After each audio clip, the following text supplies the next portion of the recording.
Good afternoon to you and welcome for this live proceedings of the Senate this afternoon. It is a beautiful 28th afternoon of the month of April, the year being 2026, and we are so glad that you're watching this live broadcast brought to you by the Kenya Broadcasting Corporation in partnership with the Parliamentary Broadcasting Unit. On your screen is a speaker's procession indicating that the business of the Senate will be commencing any moment from now. The House business will be presided over by the Speaker of the House, as you can see him on your screen, Honorable Amason Jeff Kingi. It is right, a beautiful procession to the Senate chambers this afternoon. Allow me to hand over for this live broadcast with a full entry for members to consider before them this afternoon. Enjoy your viewing and have yourself a great afternoon. Na tuombe. Ewe Mwenyezi Mungu, twakusihi tutazame kwa neema nyingi na baraka sisi watumishi wako ambao umeridhika kutuita kwa nyadhifa za uongozi katika jamhuri hii yetu. Twakuomba tuwajalie tuyatende na kufikiria mambo yote atakayofikishwa mbele yetu kwa njia ya haki na uaminifu, ili kustawisha amani, ufanisi na heri ya nchi yetu na wale ambao haja zao umezikabidhi mikononi mwetu. Amen.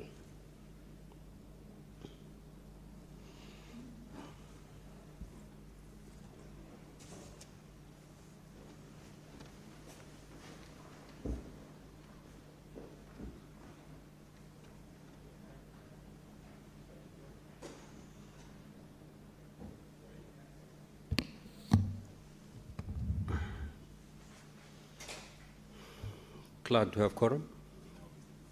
Sergeant at Arms, can you ring the quorum bell for 10 minutes?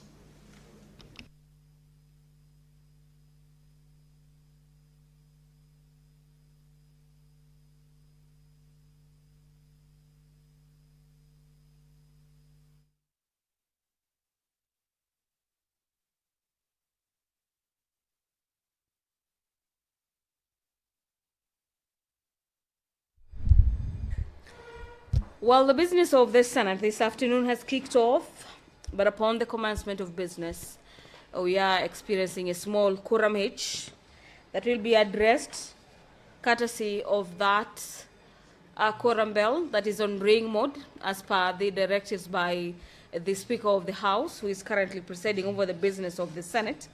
As we wait for that quorum to be attained, my dear viewer, allow me to take you through the highlights in the order of business this afternoon, where the Senate is set to consider the report of the Standing Committee on Health on a petition to the Senate by the Kenya Union of Clinical Officers, KUCO, regarding the alleged discrimination, interference, and violation of clinical officers' practice rights by the Ministry of Health, the Council of Governors, and the Social Health Authority, SHA. This is a motion by the Chairperson, Standing Committee on Health, whose debate has already been concluded upon, and what is remaining is for the mover to be called upon to reply. And in this motion, the Committee on Health is seeking to have the Senate adopt its report after the committee looked into issues of discrimination, interference, and violation of clinical officers' practice rights by the trio, that is the Ministry of Health, the Council of Governors, as well as the Social Health Authority. The other business that is being given priority in today's business at the Senate is the approval of the sittings of the Senate that are set to be held in Kilifi County. This is a motion by the Senate leader of the majority party. They're aware that the Senate of Kenya, established under Article 93 of the Constitution, and its main roles have been set out in Article 96 of the Constitution. And further aware that there's a critical role that the Senate plays in the interlinkage between the national and county levels of government, and that there's need to enhance the interaction between the Senate and the county governments. This is as a means of bringing the Senate closer to counties and to the general public. The Senate leader of the majority party acknowledges in his motion that there has been a recommendation by the Senate Business Committee that a sitting of the Senate be held away from the traditional premises of Parliament buildings in Nairobi during the term of the 13th Parliament, and that subsequent resolution of the Senate be made on the the election period. And this is with the objective of promoting role and the work of the Senate and enhancing public awareness regarding the business of the Senate and Parliament in general. Equally, these sittings are set to highlight existing and new opportunities for engagement in the legislative process, develop and strengthen partnerships at the county levels of government, and provide an opportunity to members of staff and county assembly members to learn and share practices with senators and parliamentary staff. The move of this motion continues to indicate that there has been successes made during the previous sittings of the Senate outside Nairobi, namely in Uasin Gishu County, Kitui, Turkana, and Busia counties, that is ranging from the year 2018 all the way to the year 2025. The quorum has been achieved. Allow me to hand over back into the chamber. Order number 1, administration of oath. Order number 2, communication from the chair.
Honorable Senators, I have a communication to make regarding the launch of the first edition of the annotated Senate standing orders and 3 other publications on mediation in the legislative process during the 11th and 12th Parliaments. The process of allocation of revenue to county governments between the 2013-2014 and 2021-2022 financial years, and the impeachment processes in the Senate from 2013 to 2022. Now, Honorable Senators, the publications have compiled select works of the Senate from its re-establishment under the new constitutional dispensation in 2013 up to the end of the last term of Parliament in 2022. They will constitute part of the Senate's institutional memory and serve as a useful and practical reference for yourselves, members of the National Assembly and county assemblies, parliamentary officers, scholars, researchers, and other members of the general public interested in legislative procedures and practices. They are also intended to make parliamentary processes more open to the public in order to demystify Parliament and contribute to a more informed citizenry. Now, Honorable Senators, I will preside over the launch of the 4 publications at the Parliament Restaurant Garden on Thursday, 30th of April, 2026 at 9:30 a.m. You are therefore invited to attend this very important ceremony. I thank you. Next order.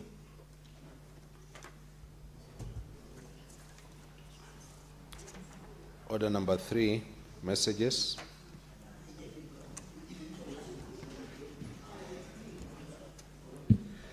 Take your seat, Honorable Senators. I have a message to pass on to you.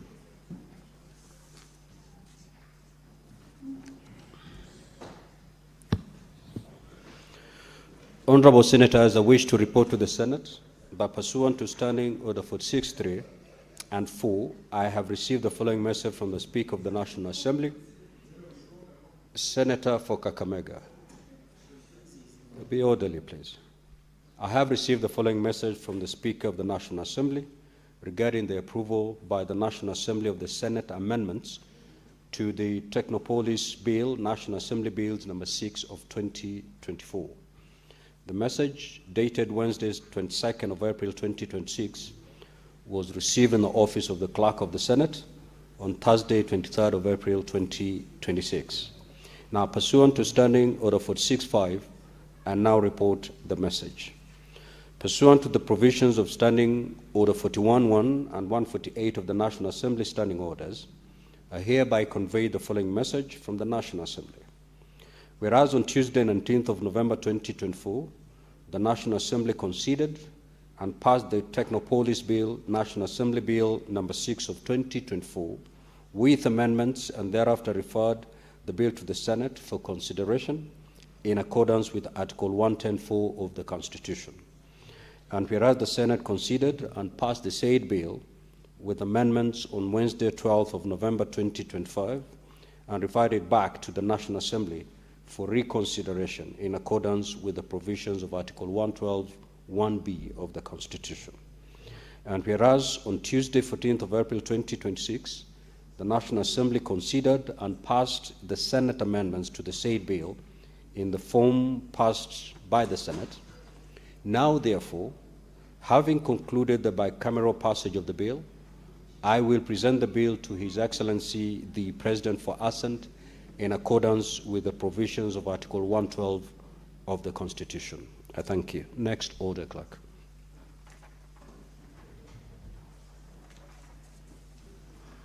Order number 4, petitions.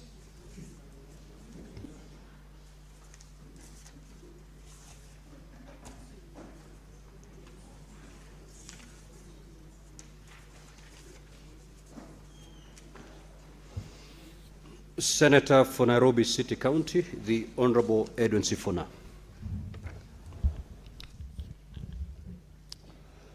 Honorable Speaker, this is a petition by Mr. Peter Kamau Gitau seeking parliamentary intervention regarding the recruitment of Kenyan nationals into the Russian army and the detention of Kenyans in Ukrainian prisons. Mr. Speaker, I take this opportunity to present this petition on behalf of the families of Kenyan nationals who are unlawfully recruited and sent to serve in the armed forces of the Russian Federation, as well as those currently detained in prisons within Ukraine. We, the undersigned citizens of the Republic of Kenya, on behalf of other families of Kenyan nationals who are unlawfully recruited and sent to serve in the armed forces of the Russian Federation and others currently detained in prisons within Ukraine, hereby submit this urgent petition for consideration by the Senate. And we wish to draw the attention of the Senate to the following. Number one, that whereas the war between the Russian Federation and Ukraine has been ongoing since February of 2022, in the past few years, some Kenyans have found themselves recruited by local agents purporting to place them in jobs in Russia, only for them to arrive there and be moved to serve in the Russian military. The total number is estimated to be upwards of 3,000 individuals, but no proper follow-up has taken place to trace all of them. That our relatives were recruited within the Republic of Kenya by unscrupulous agents under false pretenses, that upon arrival in Russian Federation, many were coerced, deceived, or compelled into military service, that some Kenyan nationals have been killed, injured, captured, detained, or gone missing, that families have not received any official communication on the status of their relatives from relevant state agencies, including the Ministry of Interior and Coordination of National Government, the Ministry of Labor, and the Ministry of Foreign and Diaspora Affairs, despite making numerous visits to these government agencies. That the recruitment appears to closely resemble human trafficking and unlawful foreign military enlistment. Two, that whereas we, the undersigned, on behalf of other families of Kenyan citizens illegally recruited to serve in the Russian military, have pursued all possible means, including but not limited to petitioning and lobbying state agencies responsible to help find and repatriate our relatives, dead or alive, back to Kenya, we have been unable to make any progress, leaving many families despondent and heartbroken, with no knowledge on the fate of their relatives who were sent to Russia. Three, that none of these issues raised in this petition is pending in any court of law, constitutional, or any other legal body. Wherefore, your humble petitioners pray that the Senate investigates the matter with a view to recommending to the relevant government agencies to, number one, secure the release and repatriation of all Kenyans currently detained in Ukrainian prisons back to Kenya. Number two, facilitate the return of bodies of deceased Kenyans and providing the necessary support to the affected families. And lastly, Honorable Speaker, conduct investigations into recruitment agencies, agents, and trafficking networks involved in the illegal recruitment of Kenyan nationals. I thank you, Honorable Speaker. Now, Honorable Senators, pursuant to Standing Order 2381, I commit that petition to the Standing Committee on National Security, Defense and Foreign Relations for the consideration.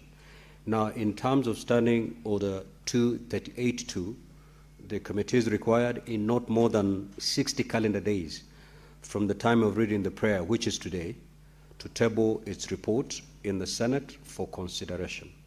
The Senate shall thereafter consider the report of the said committee. I thank you. Next order, Clerk. Order number 5, papers. The Chairperson Mediation Committee.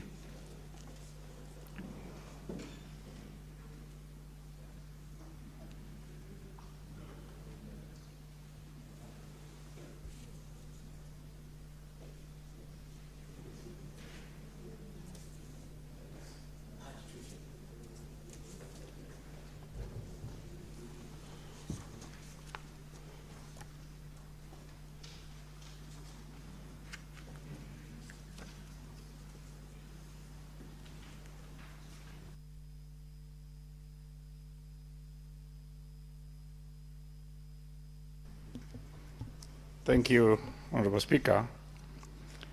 Mr. Speaker, I beg to lay the following papers on the table of the Senate today, Tuesday, 28 April 2026.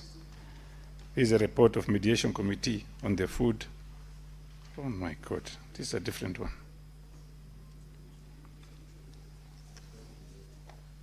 This is a different one.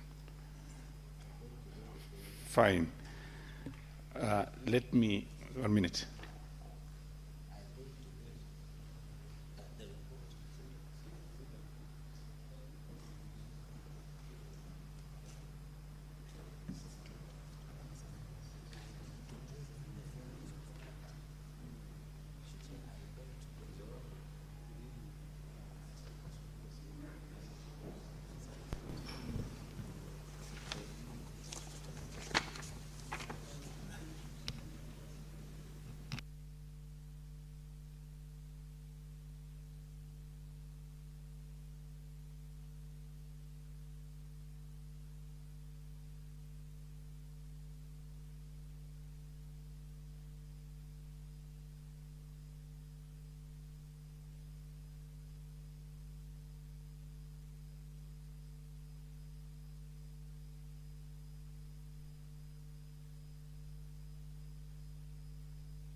Senator Beatrice, you may lay the paper.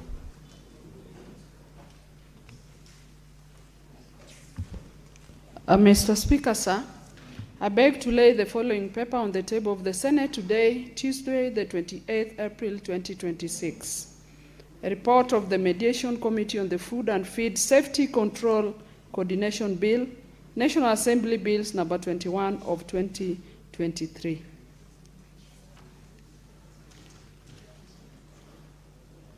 The Chairperson Standing Committee on Health.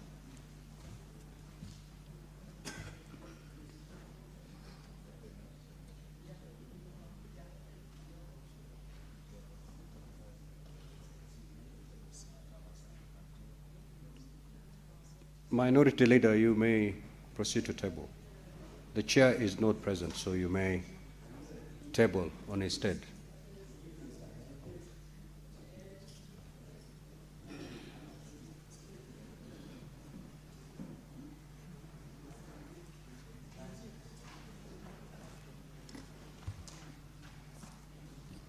Thank you, Mr. Speaker. Mr. Speaker, sir, I beg to lay the following paper on the table of the Senate. Today, Tuesday, the 28th of April, 2026. This is a report on the Standing Committee of Health on its consideration of the Autism Management Bill, Senate Bill number 19 of 2025. I thank you, Mr. Speaker. And next order. Order number 6, notices of motion. The Vice Chair, Mediation Committee, Senator Beatrice.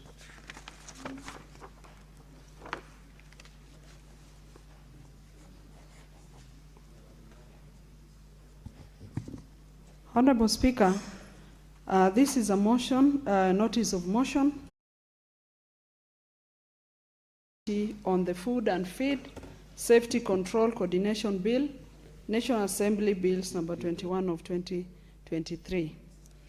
That the Senate adopts the report of the Mediation Committee on the Food and Feed Safety Control Coordination Bill, National Assembly Bills number 21 of 2023, laid on the table of the Senate on Tuesday, the 28th April 2026, and that pursuant to Article 113(2) of the Constitution and Standing Order 167(3) of the Senate, approves the mediated version of the bill.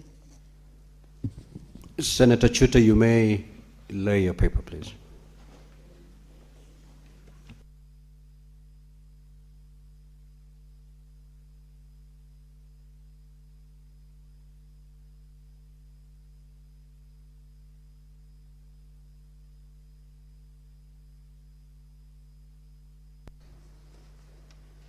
Thank you once again, Honorable Speaker. Honorable Speaker, I beg to lay the following papers on the table of the Senate today, Tuesday, 28 April 2026, on the Mediation Committee of the National Disaster Risk Management Bill, National Assembly Bill number 24 of 2023. Thank you. I beg to lay.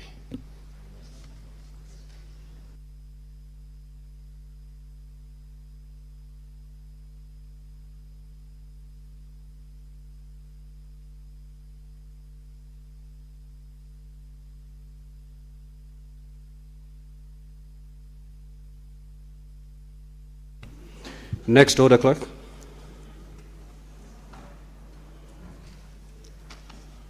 Order number 7, questions and statements.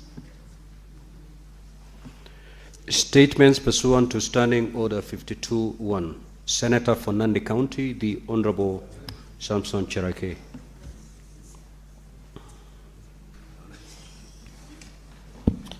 Thank you, Mr. Speaker. Statement on the outstanding performance of Kenyan athletes at the 2026 London and Boston marathons.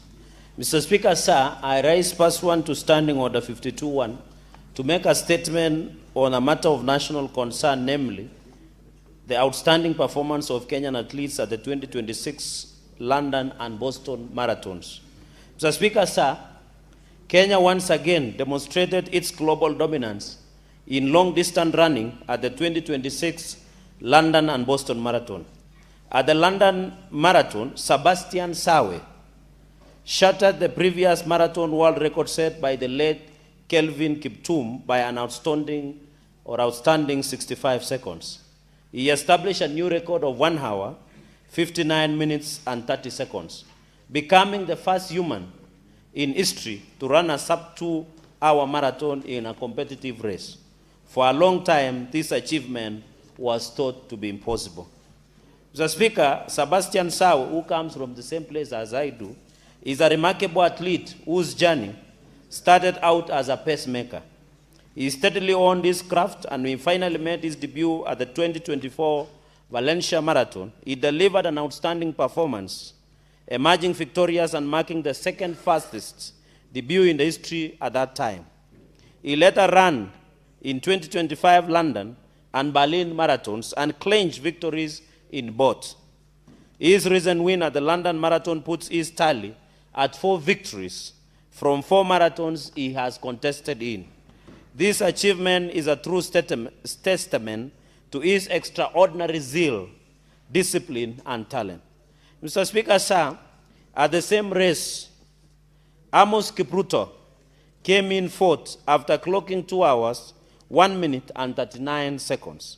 In the women's category, Olympic medalist Ellen Obiri secured 2nd place, finishing the marathon with a time of 2 hours, 15 minutes, and 53 seconds.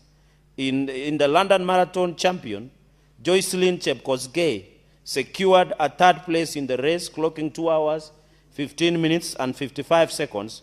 Concluding the top 5 was Catherine Relinge Renael Amanangole, who finished the race with a time of 2 hours, 21 minutes, and 20 seconds.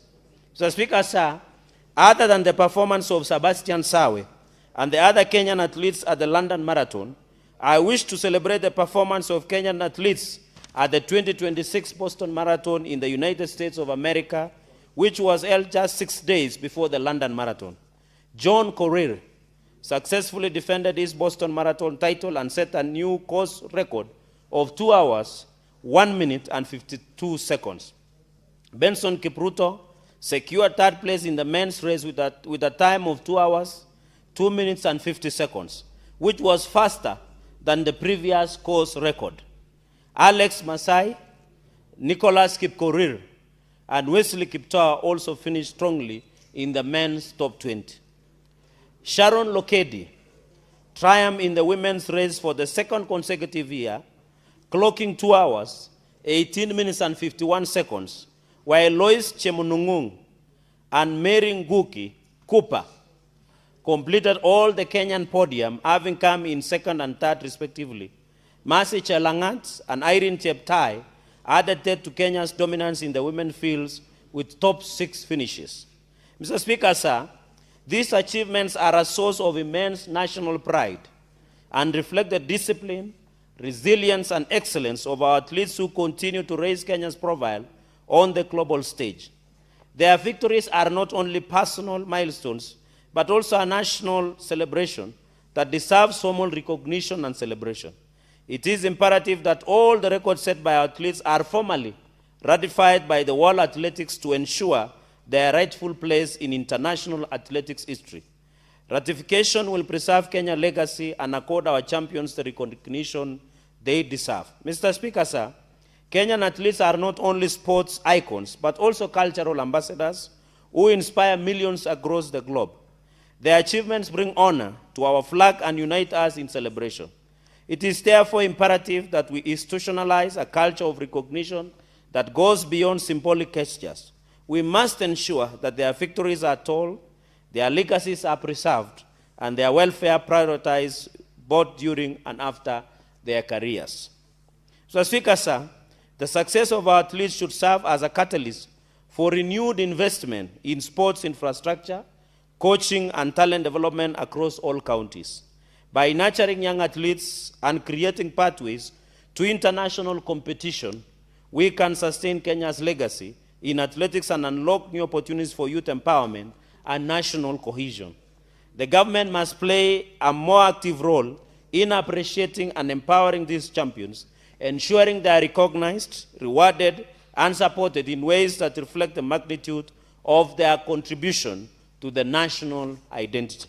Mr. Speaker, sir, in conclusion, let us honor our champions, not only with applause, but with tangible support, recognition, and advocacy for their rightful place in world athletics.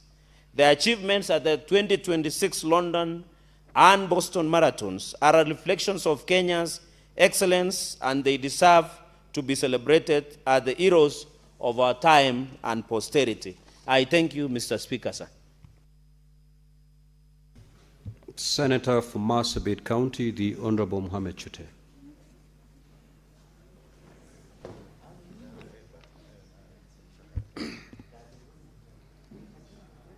Thank you very much, Honorable Speaker. Honorable Speaker, I have a statement on the humanitarian situation on internally displaced persons in Marsabit County and the refugee population in Dilo and Magado in Ethiopia. Mr. Speaker, sir, I rise pursuant to Standing Order 52.1 to make a statement on a matter of national importance, namely the continued humanitarian and administrative challenges facing internally displaced persons in Marsabit County and the refugee household currently hosted in Dilo and Magado borders area. Mr. Speaker, sir, this matter arises from information previously presented before this House by the Cabinet Secretary for Interior and National Administration and the Prime Cabinet Secretary during the engagement with the Senate on displacement of the refugee and management of the refugees in northern Kenya. It is further informed by my recent visit to Kenya-Ethiopia border areas, including Dilo and Magado, where I engaged directly with displaced families and refugee households, local administrators, and community leaders. The realities observed, Honorable Speaker, on the ground demonstrate that displacement in Marsabit County remains unsolved and requires urgent executive attention. Mr. Speaker, the Cabinet Secretary confirmed before this House that insecurity between 2017 and 2022 resulted in the displacement of 528 households and the destruction of 135 houses. Despite the passage of several years, many affected households remain without permanent settlement, adequate housing, or restoration of livelihoods. These families continue to live in uncertainty that undermines their dignity and economic recovery. Mr. Speaker, sir, further 1,250 refugee households are currently hosted in Dilo and Magado with 1,098 expressing willingness to voluntarily return back to Kenya. Honorable Speaker, during my visit, it became evident that the humanitarian challenges extend beyond shelter and food. A deeply concerning administrative gap persists. University students and young people from the affected communities cannot access higher education, government services, or financial support programs due to lack of national identification cards. This exclusion, Honorable Speaker, risks the long-term marginalization of an entire generation. Mr. Speaker, sir, our Constitution, the Constitution of the Republic of Kenya, guarantees the inherent dignity of every person under Article 28 and affirms right to housing, education, healthcare, and social protection under Article 43. Parliament further enacted the Prevention, Protection, and Assistance to Internally Displaced Persons and Affected Communities Act, which obligates the national government to prevent displacement, protect affected persons, and provide durable solutions, including resettlement, compensation, and reintegration. The continued vulnerability of the displaced households in Marsabit, therefore, represent not only humanitarian concerns, but also a failure to operationalize an existing legal framework. Kenya has previously demonstrated that displacement crisis can be addressed decisively following the 2007-2008 post-election violence. The national government established structures, programs through which displaced households were registered, compensated, resettled, and supported to rebuild their lives. Initiatives such as Operation Rudi Nyumbani affirm the principle that displacement demands recognition, compensation, and restoration of their dignity. The situation now facing IDPs in Marsabit, Majengo area of Marsabit County, raises a profound question of equity if the state was able to compensate citizens. Order, Senator for Nandi, Senator for Garisha, and Senator for Isiolo. May the member for Marsabit be heard in silence, please. Thank you. If the state was able to compensate citizens displaced by political violence, there is no constitutional, legal, or moral justification for excluding citizens displaced by insecurity and conflict in Marsabit County, which is northern Kenya. The Speaker, sir, equally, Kenya continues to benefit from international protection extended to Kenyan refugees abroad. Our standing as a responsible member of the international community requires that we uphold the same humanitarian standards towards refugees hosted within our borders. The burden presently carried by the host communities in Dillo and Magado, particularly in relation to water, health, education, environmental sustainability, and security, cannot remain indefinitely localized when the matter is national in character. The continued delay in addressing these concerns risk entrenching perceptions of unequal citizenship and unequal access to state protection. Northern Kenya cannot remain outside the circle of national restitution simply because its crises unfold far from the political center. Mr. Speaker, sir, I therefore call upon the national government to urgently move beyond temporary humanitarian responses and undertake a comprehensive national intervention to, 1, resettle and compensate 528 displaced households in Majengo area of Marsabit County. Number 2, facilitate construction of 132 destroyed homes in Marsabit. Number 3, restore livelihoods and provide sustainable economic support. Number 4, immediate resolve identification documentation challenges preventing young people from accessing education and government services. Number 5, coordinate dignified and voluntary repatriation for refugee households in Dillo and Magado who have expressed willingness to return back to Kenya.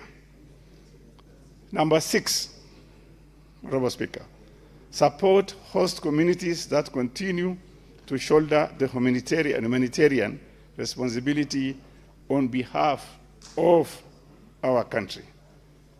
In conclusion, Honorable Speaker, the situation in Marsabit County is a test of our collective commitment to equity, justice, and national cohesion. Timely and decisive intervention will restore dignity to affected families, safeguard the future of young people, strengthen stability along our international borders, and reaffirm that every Kenyan citizen, regardless of location, enjoys equal protection and equal concern from this republic. I thank you, Mr. Speaker. Now, statement pursuant to Standing Order 53-1, Senator for Kakamega County, the Honorable Boni.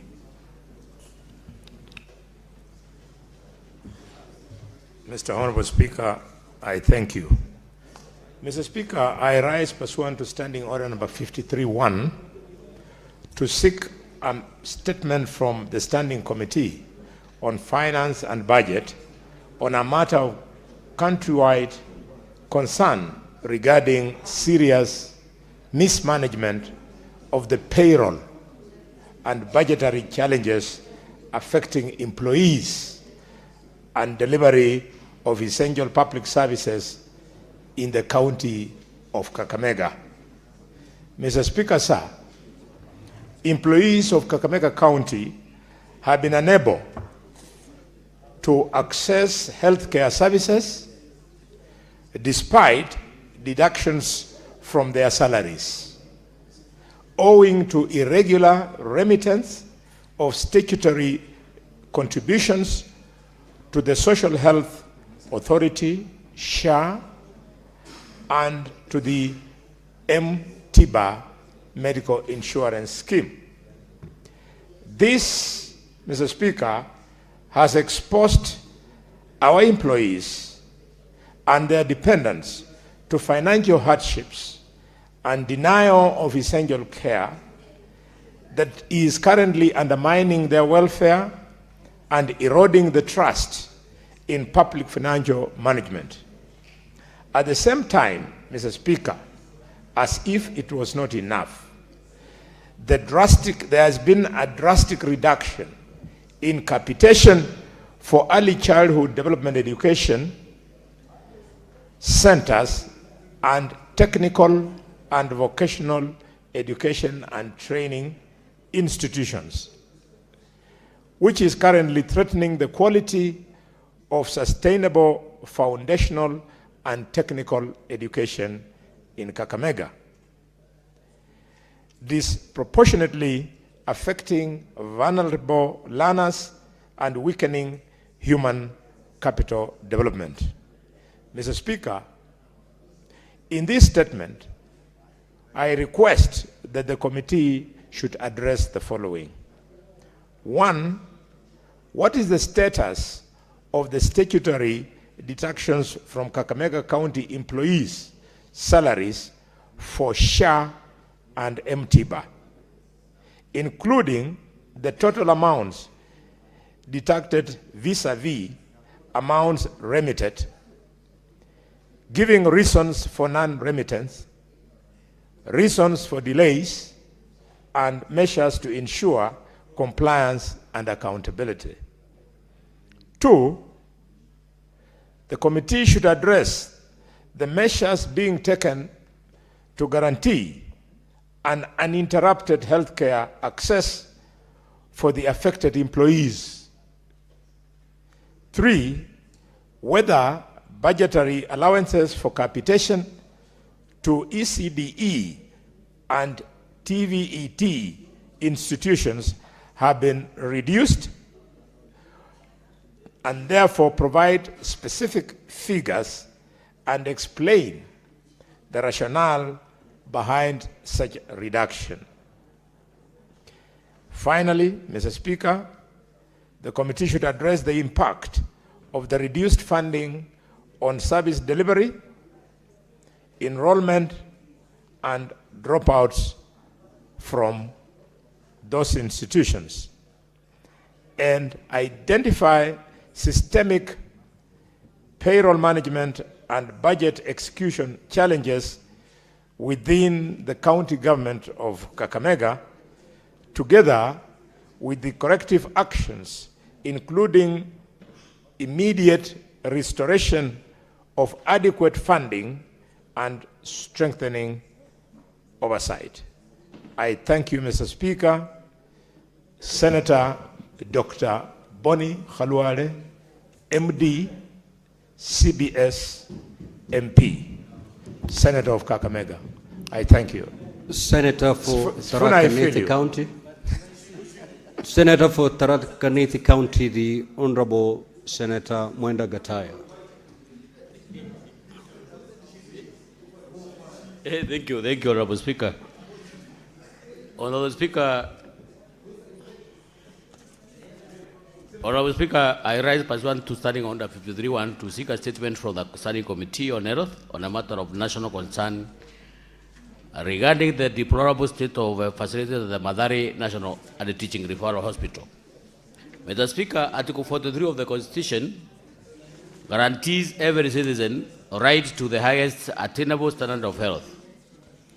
However, mental health patients at the Mathare National Teaching and Referral Hospital continue to face challenges in assessing their basic rights.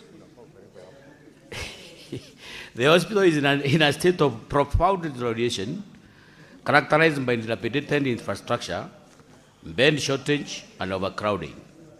The number of mental professionals is also inadequate, which affected the timely, dignified, and effective delivery of mental health services at the hospital. In the statement, Honorable Speaker, the committee should address the following.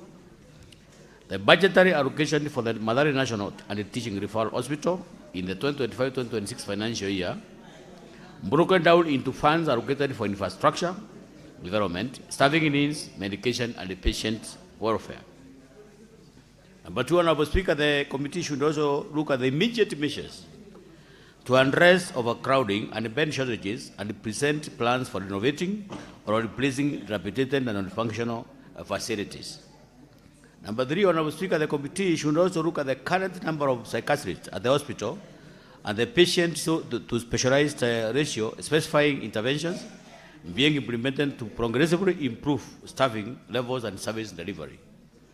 Number four, Honorable Speaker, the committee should also look at the total number of critically discharged patients still admitted due to family abandonment and the mechanisms in place for their reintegration into the community. The last one, Honorable Speaker, the committee should also look at whether there are plans to establish functional psychiatry units in all public hospitals across the countries to reduce reliance on the Mathare National Teaching and Referral Hospital. Thank you, Honorable Speaker. This is Senator Mwenda Kataya Mofaya, CBS Member of Parliament, Senator for Tharaka County. Thank you. Senator Miraj Abdullahi.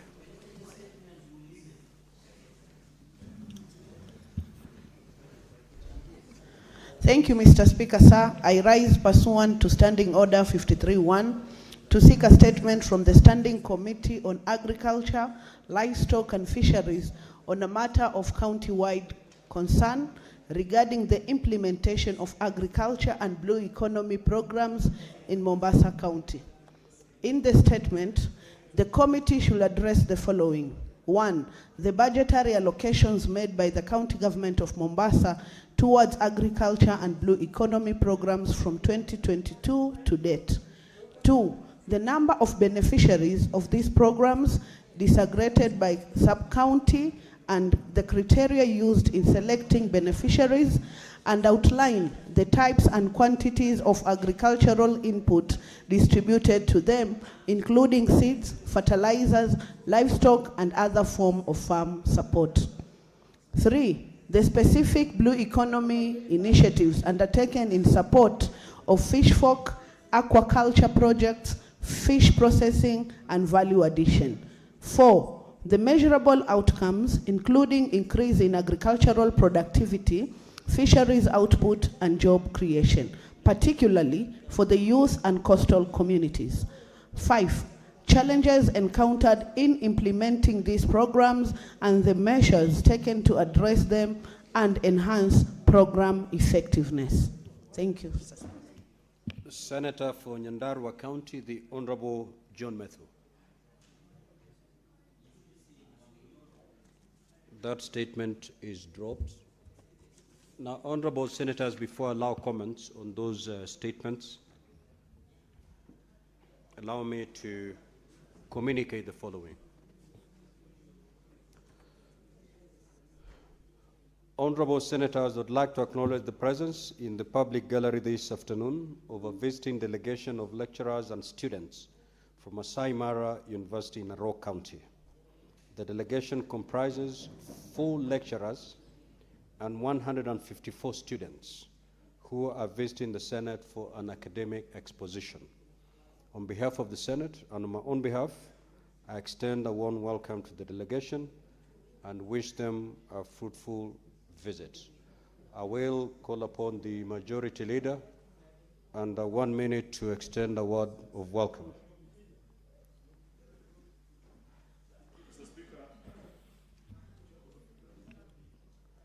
Mr. Speaker, I thank you. I join you on behalf of the House to welcome the visiting comrades from Masai Mara University, Mr. Speaker, who are here this afternoon and I hope they'll stay long enough to see business transacted.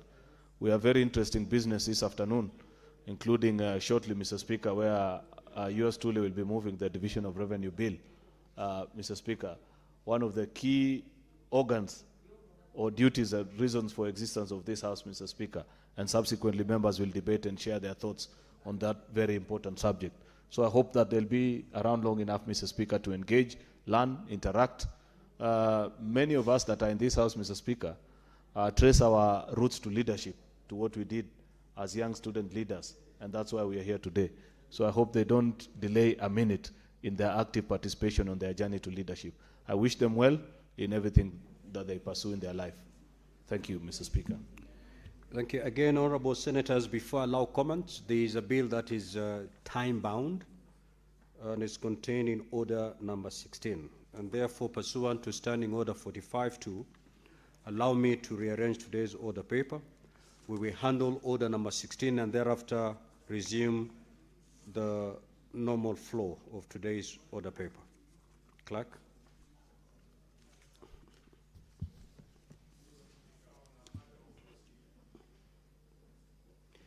Yes, Senator for Kakamega. Mr. Speaker, we feel that the office of the Sergeant of Arms might be embarrassing us in the public eye. Mr. Speaker, these proceedings from the time we came in are live. And yet students from another school have been here. You did not acknowledge them. You have acknowledged university students, which is okay.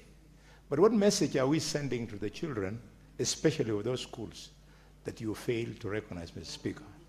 Mr. Speaker, we have to put our house in order so that our visitors must feel treated equally. Clerk, take note of that. Yes, Senator for Nairobi City County. Honorable Speaker, ordinarily that ruling that you've made is not something that is subject to debate, but I'm just wondering because, as the majority leader has correctly said, the Division of Revenue Bill is the very reason why we are here. And usually I have seen in previous years that debate on that particular bill spills over to the next sitting day. So I don't know how we'll be able to do that with the comment section and the statements that have been requested, because I'm sure Majority Leader knows that this is something that many senators would want to engage in. Number two, Honorable Chair, there is a reason why that business had been stepped down just a few weeks ago, and I feel that just for the benefit of the House, Honorable Majority Leader, you should have given at least a brief on how we have come to reinstate this business on the floor, but not when you are moving. I think it is not fair, Majority Leader. Chair, protect me from the Majority Leader. I'm making a very brief point. Can you make your point, Chair? Senator, Even when business is sponsored by the Majority Leader, he should not take it as his personal business. It's the business of this House. And because we made these decisions in a collegiate manner, don't ambush us. You can tell us that there was a meeting with the elders of the Kalenjin community or the Bukusu community, and that certain progress has been made. But don't just assume that because you are our leader, you just throw business around, because it was a decision of the House. Thank you, Chair. Senator for Nairobi City County, you missed two very crucial meetings, and I accepted your apologies for missing those two meetings. It is during those two meetings that a decision was made. But the Majority Leader will, of course, explain, will inform you. Before he moves the bill, of course, he'll get a time to explain why this bill is now getting moved today. Now, we need to make progress. Senator Fernandi, what is your point of procedure? Mr. Speaker, I rise under Standing Order 1, with your indulgence, and Article 110 of the Constitution on bills concerning county governments. This Division of Revenue Bill is so critical, and that is why the Senate is here. When you look at Article 96, our role as a Senate is very critical. One, while I agree with since I don't sit in SBC or leadership, while I agree with the explanation that majority leader might give, my position is very simple. This division of revenue, Mr. Speaker, I agree it might be time-bound, but I would imagine all the 67 senators would want to contribute and enrich the bill. So it will be unfair to rush through. Mr. Speaker, you remember in the last couple of financial years, there is a time in this House Senator that Fernandez. we didn't Senator agree Fernandez. on mediation. Just hear the chair, Senator Fernandez. Yes. We are not rushing this bill. Yes. If all the 67 senators would wish to contribute to this bill, they will have an opportunity to do so. So we are not rushing. Can I conclude, Speaker, so that I You get may. your Solomonic direction? Yes, you may. I appreciate you are a very wise man. Mr. Speaker, what I wanted to confirm is that while it is time-bound, it should not be lost to Kenyans that we have even failed to agree between both houses during mediation. And even this bill has extended, and I know majority leader has been around for some time, that even it has gone up to June, where we have failed to agree, Mr. Speaker. So would it be fair that the majority leader moves, but we should not be bound by the time and allow the 67 senators to agree? And finally, Speaker, as he explains on what transpired, is he must tell the country, because as a Senate we had said we would not debate or pass division of revenue until and unless the Council of Governors appear before the Senate to talk and respond to the questions of the audit. If that one will not happen on record, then we don't have any business sitting and this, and we will move that the majority leader steps down the bill again, and we will resist and reject. Yes, Senator for Meru.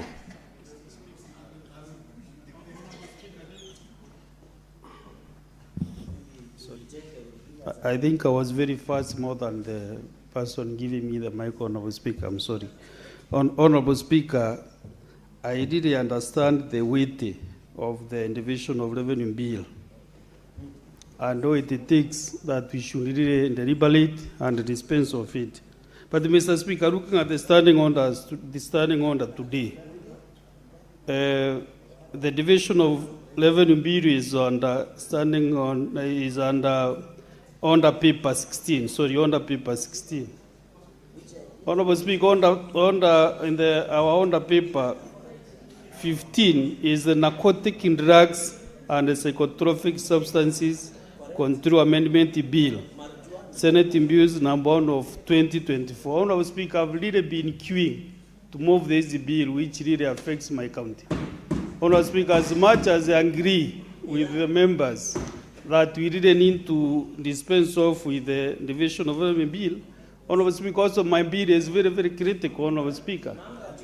So it has not been surpassed to move to the division of revenue bill, because the majority leader also, I was part of the meeting, but I can see has not convinced the members that we didn't need to debate this division of revenue bill. So, Mr. Speaker, as much as I agree with the members, let me also put my case that this Meru matter should also be discussed today, because I'm here to defend Meru. Yes, and Mira farmers who have really suffered, Mr. Speaker. And if we agree now to move to division revenue bill, which according to the members will take almost 3 days to debate, Mr. Speaker, I think my bill also will be surpassed again, and this will move to next week or after the recess, Mr. Speaker. So I want also to convince you, Honorable Speaker, and to seek indulgence that also maybe this bill can be discussed today before the division of revenue bill. Senator for Meru, your concerns have been noted. Clerk, proceed to call order number 16, please. Yeah, we'll come back to you. Senator Eddy, I will give you an opportunity. Clerk, proceed to call order number 16. Order number 16, the Division of Revenue Bill, National Assembly Bill number 2 of 2026, second reading. The Senate Majority Leader.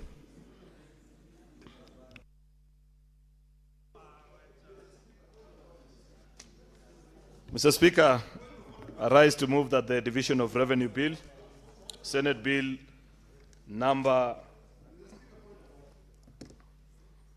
What is so disorderly on on the majority leader, because he's not even uttered a word. I've not even spoken. Mr. Speaker, there are two people standing and I want to talk. I don't think it's appropriate. They must all sit. Two senators. Mr. Speaker, I want to go straight to the point because I don't want side shows from Senator Cherargei. Mr. Speaker, the honorable members of this House are very serious elected leaders of this House. These leaders made a determination based on a very dangerous reputational risk to this House on this bill that Senator Cheriot has gotten up to move.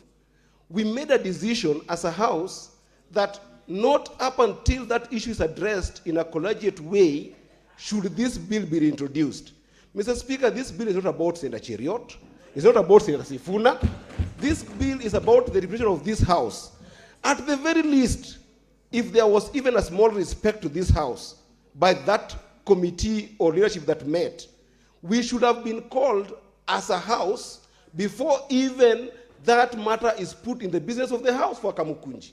You can't ambush us here and bring a bill, then the majority leader is going to explain to us a decision that has been taken that we are not behind, and then move the same bill, Mr. Speaker. What are we taking this House for, Mr. Speaker? I beg, Mr. Speaker, that this bill must be stepped aside. We must be briefed, even in a Kamukunji, how a determination was made for this bill to come back and become into the order paper, Mr. Speaker. Otherwise, Mr. Speaker, we are not going to progress as a House when we take a decision on a reputation of this House and move this House in a proper manner, Mr. Speaker. I want to beg, Mr. Speaker, that you cannot explain to us while moving the bill. We cannot take it. That's disrespect to me. It's disrespect. Senator Eddie, are you done? Yes, I'm done, Mr. Speaker, but this bill cannot be moved up until we explain this issue in a Kamkunji, Mr. Speaker. Senator Majority Leader, you may proceed. Mr. Speaker, I don't want to lose my cool, but Mr. Speaker, Senator Omtata. Look at this. Order, honorable senators, order. Order, Senator Eddie. Order, you've made your point. Allow the majority leader to make his. Yes.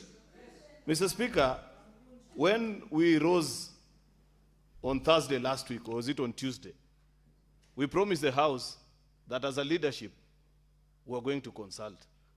We will listen to what the Council of Governors say, and after we reach a consensus on certain conditions which the House wanted met, Mr. Speaker will resume business.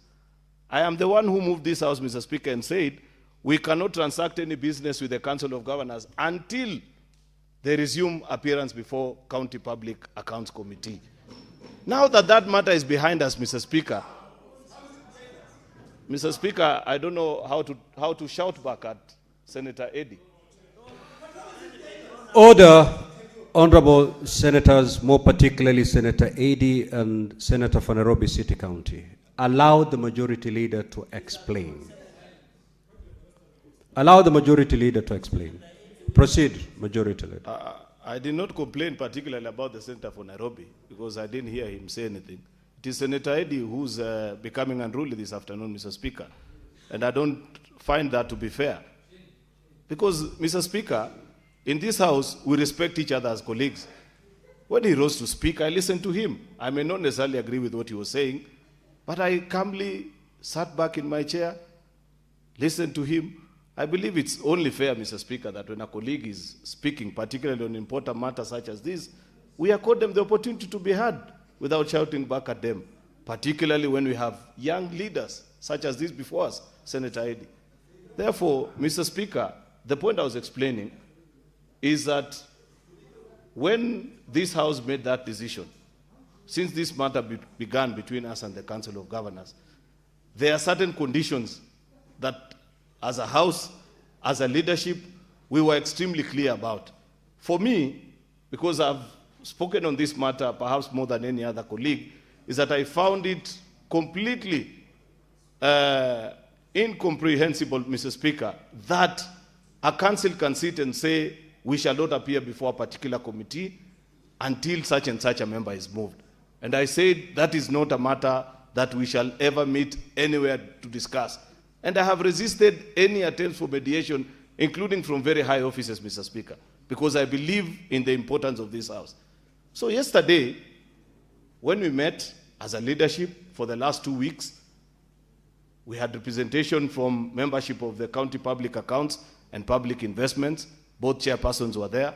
And we made it clear to the Council of Governors that while we hear the issues that you are raising, withdraw first the conditions that you had set, which is non-appearance before that particular committee, before we listen to you in any other matter.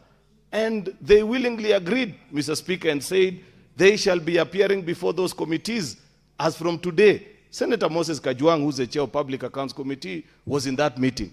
Senator Osotsi, a member of the chairperson of Public Investments Committee, you were in that committee, in the meeting, and we secured that commitment. Therefore, to me, Mr. Speaker, I see no reason why we need to hold the House hostage any further. Because, Mr. Speaker, my particular interest on division of revenue is that seeing the bill that is before us members, it is proposing 420. Yet we know that many of us believe, including our budget committee, that we need to get into a battle until we push the National Assembly to secure, at the very minimum, 450 billion for our counties, Mr. Speaker. And that takes time. That's why I want us to begin this process, Mr. Speaker. We proceed to mediation if it gets to that particular process, Mr. Speaker, and proceed. Therefore, Mr. Speaker, I want to appreciate this opportunity, and should you permit, then I'll proceed to move, Mr. Speaker. Honorable members, let us make progress. Proceed, Majority Leader. Honorable members, we need to make progress on this matter. Majority Leader, proceed. My apologies, Speaker. I thought probably I wanted to hear what you guide. I appreciate your guidance. Mr. Speaker, sir, I beg to move that the Division of Revenue Bill, National Assembly Bill number 2 of 2026, be now read a second time. Mr. Speaker, the Division of Revenue Bill, National Assembly Bill number 2 of 2026, was published in the Kenya Gazette, supplement number 14 of 2026, on 19th of February. Honorable members, may the Majority This Leader be bill heard in silence. was passed by the National Assembly on the 10th of March 2026 and referred to the Senate for consideration. The principal object of the bill is to provide for vertical sharing of revenue raised nationally between the national and the county governments for the financial year 2026 and 2027. Order, in honorable accordance with members, Article order. 202, 203. Senator Eddy, I gave you an opportunity to spoke what you had to speak. The explanation has been given. Order. Senator Eddy, leave the chamber immediately. Senator Eddy, leave the chamber. Leave the chamber immediately. Senator Eddy, leave the chamber. If you don't leave in the next few seconds, Sergeant at Arms, escort the member out of the chamber.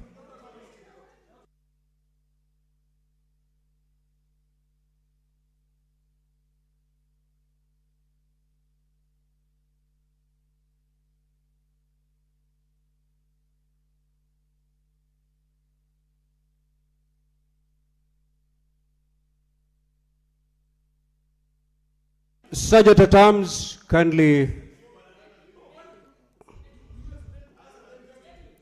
Sergeant at Arms, as Senator Eddy walks out of the chamber, Nairobi City Senator, once Senator Eddy leaves, you'll have 1 minute to explain yourself.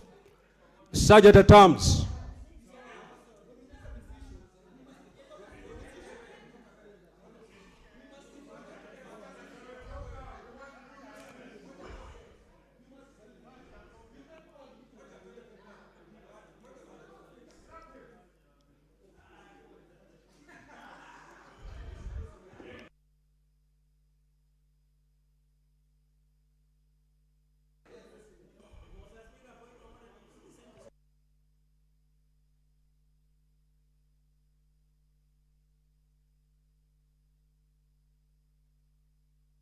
Senator Mazayo, kindly take your seat. Senator Mazayo.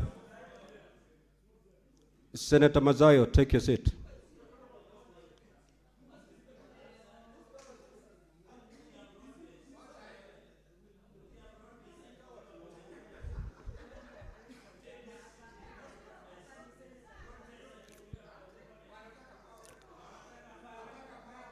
Order, honorable senators, let us be orderly. Take your seats.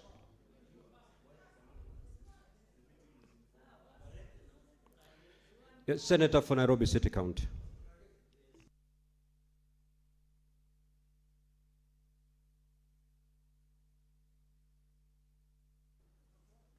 Honorable Speaker, with the greatest respect, I feel that the majority leader might have misapprehended the nature of the objections that were being taken by the members.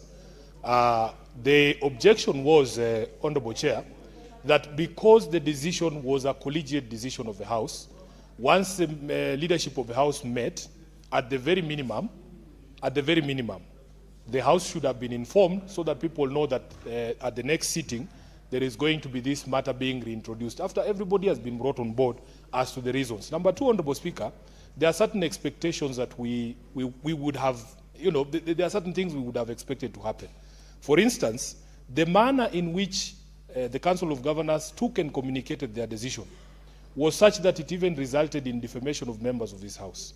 So our expectation would have been, Honorable Speaker, that once the leadership of this House and the leadership of the COG had agreed on a way forward, that the same prominence with which the COG put this matter out there, if they have agreed, for instance, the majority leader is reporting that they are going to take back the things that they have said, they should have done it in the same manner. That would be the expectation. In fact, if the members of this House would have seen the COG issuing a statement in the manner in which they issued the initial one, we would not be in this quagmire.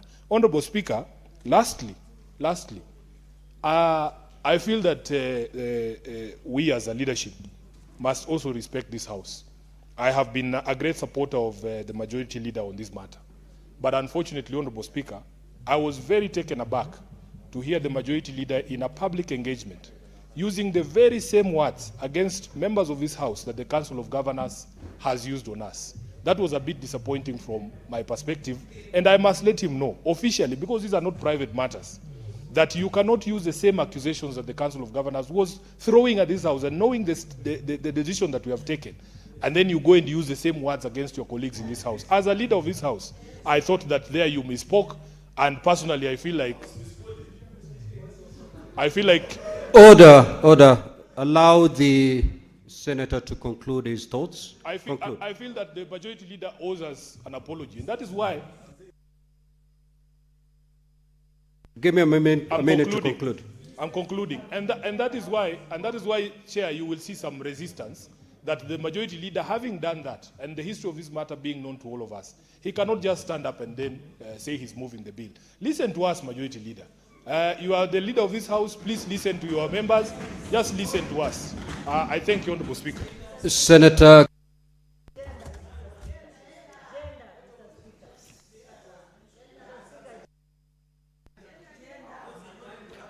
Order. After that, we'll hear two ladies. Lady senators.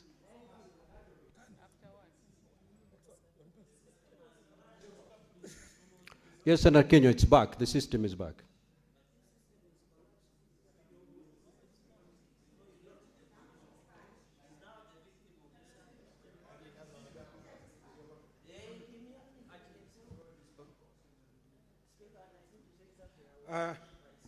Asante Bwana Spika kunipa fursa hii. Bwana Spika, kile ambacho kinafanya kuwe na huu mgogoro Bwana Spika ni kwa sababu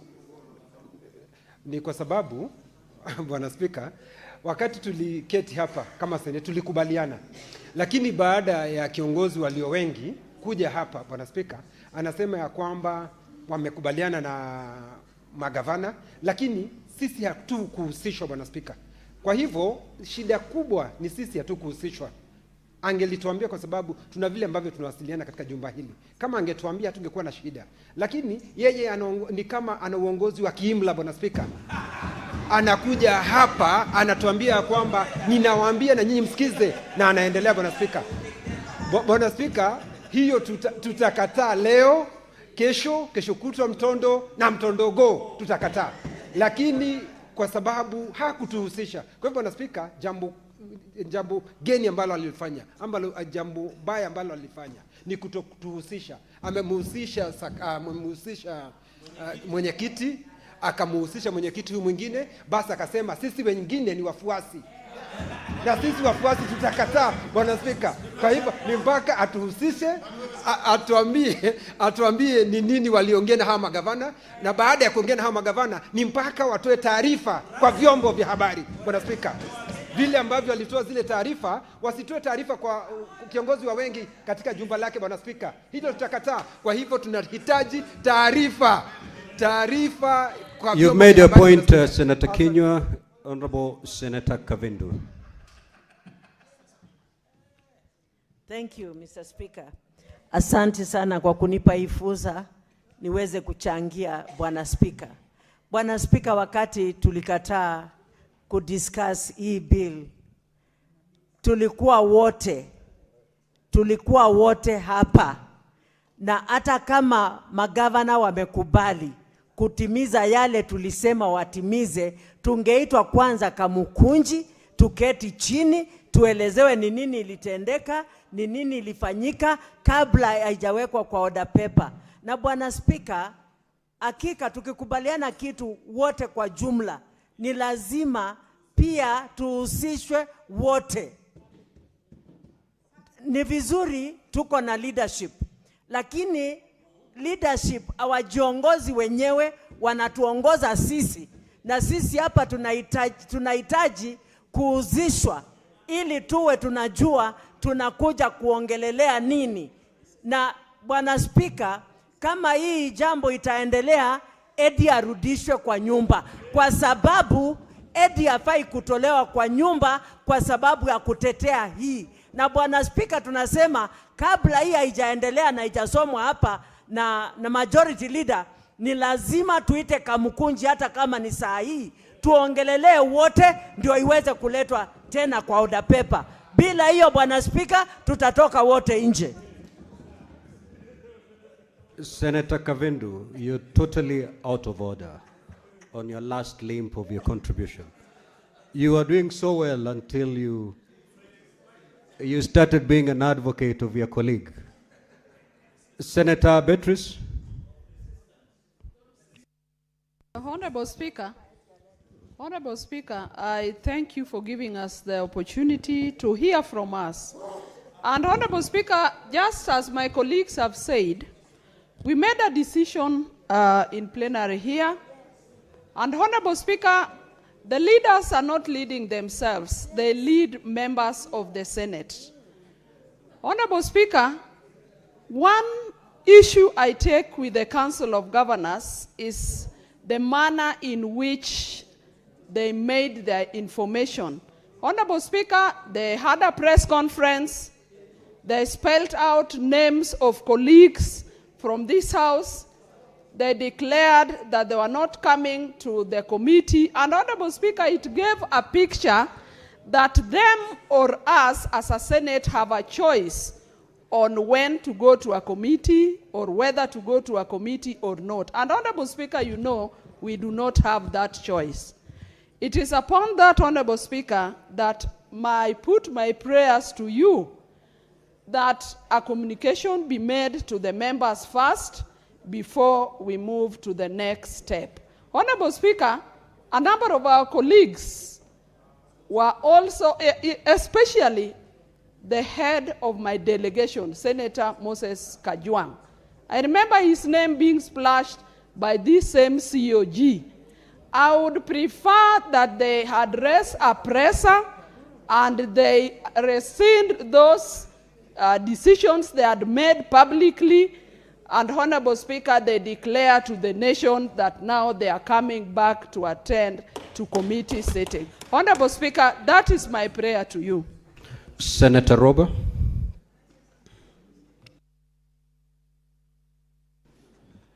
Mr. Speaker, thank you very much for giving me also the opportunity to weigh in on this issue. Mr. Speaker, I would like to acknowledge the fact that there ought to have been some consultation to brief the senators as to what transpired between the governors and the senators. But, Honorable Speaker, I would wish to inform, using the principle of utmost faith, 12 senators sat with governors on behalf of the Senate. Even though there are gaps in terms of the Senate was supposed to be briefed with the outcome of what has happened. But even though that has not happened, I do not believe it should have translated into us shouting at each other, because the interest we represent is solidly one interest, that of the population of this republic. Honorable Speaker, I want to plead with my colleagues, the honorable senators, not to start suspecting each other. Whatever you think we should have spoken, because I was in that committee of 12. The Deputy Speaker, listen, the Deputy Speaker was in that committee. Honorable, Honorable Senator Kavindu, while you're talking, we listen. It's just respectful, you listen. Honorable Speaker, there are 12 members of this House that through your wisdom you selected to sit with the governors. The interest that was supposed to be represented of this Senate was represented effectively. I know the point of concern was we should have briefed the senators what transpired. As to the name calling and other issues, it happened both ways. Maybe a group started, but we did not spare the governors also. And we've had discussions and we've concluded in the interest of the Senate that our primary responsibility is we have sworn to represent the county government as required. And that is the mandate we are seeking to execute, Mr. Speaker. Mr. Speaker, I would wish on behalf of the 12 members of this Senate that sat with the governors, I would wish to really apologize for not having briefed the House as to the outcome of what has happened, and plead with the Senate to understand in good faith that we've represented you very well, and whatever you are to speak, and honorable colleagues, in the presence of members like Kajuang, Osotsi, your interest has been seriously represented. In terms of articulation of the issues of concern. Sijaribu. Order, honorable senators. Order. Mr. Speaker. Senator Kavindu, kindly take your seat. Mr. Speaker, as I conclude, Honorable Speaker, as I conclude, on behalf of that committee that's represented the Senate, we extend our apologies for not having briefed you as members. And I would wish to plead with the members to make sure that we're able to prosecute the agendas of representation.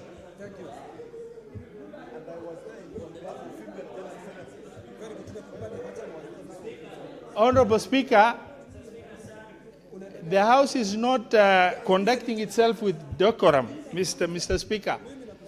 As I've said, we have prosecuted your issues. We extend our apologies, and I would like to plead with the Senate to allow the majority leader to be able to prosecute this matter, which is an issue that we Order, Senator Fernandi. Honorable Speaker, I submit. Order. Senator Fatuma Dulo.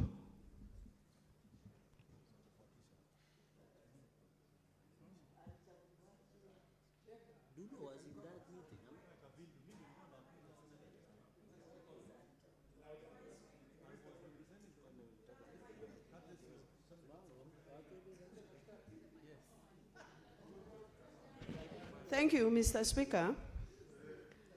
Mr. Speaker, let me confirm to the House I'm not part of the 12 that sat down with the governors. Number one, Mr. Speaker, I sit in House Business Committee, and these matters severally were discussed at that level. And I know, even if there were underlying issues, Mr. Speaker, I am really grateful to you and the House leadership, the position you have taken for the unity of this House and dignity of this House. Mr. Speaker, in the interest of the matter before us, and I know it's an oversight also on the part of the leadership to have briefed the House, we need votes. We need to pass this agenda for the purpose of the unity of this particular agenda and the unity of the House. Can we break for 5 minutes so that we can clear the air? I thank you. Without camera. Mr. Speaker, you can allow, please. Senator Fomeru.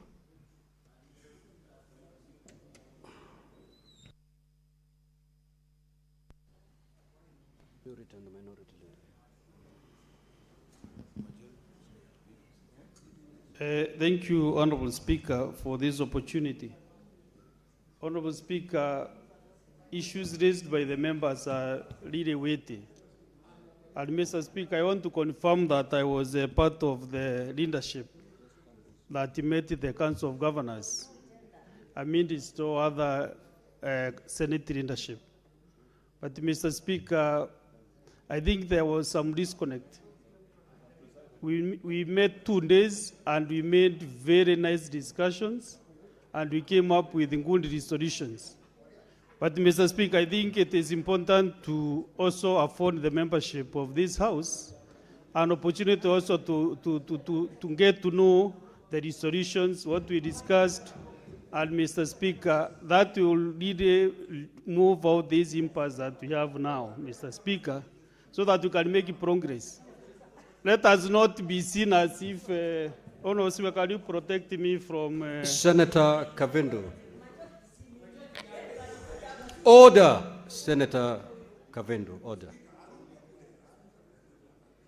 Senator Fomeru, you may proceed to conclude. Yes, Honorable Speaker, what I was saying is that it is important for this House, let us move together as a House, Honorable Speaker. If at all the majority leader can take some minutes and give resolutions of whatever we discussed yesterday, I think it will be accorded time to give resolutions for 10, 15 minutes. And then members can be able now to move together with the leadership of this House, Mr. Speaker, so that, you know, even if we discuss, we move this motion, this motion, or this needs a lot of support from the membership, Mr. Speaker.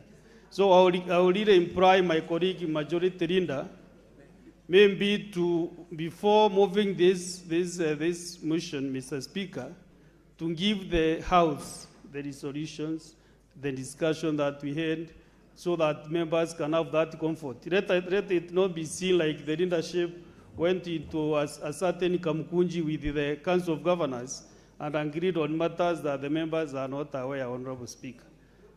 I want the Chair CPIC,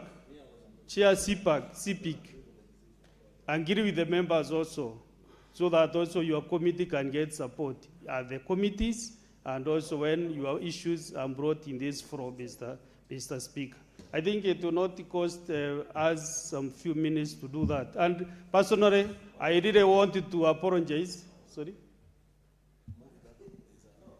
I want to apologize to the membership of this House because I was part of that team, that was an oversight, Honorable Speaker. And therefore, it's your work, and therefore, let us really move together on this matter, Mr. Speaker. Yeah? From where I come from, tunasema wa Kiswahili, ile mjinga tu ndiye hawezi bandilika, ndiye abandilishi mambo yake. Let me move. Senator. No, he wants to move that. Not suspend, but you just give resolutions and then we move on. Order. Senator Mundege, just take your seat. Take your seat.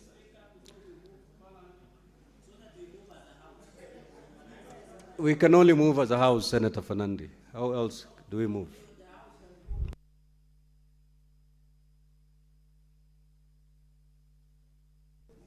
Yeah, Senator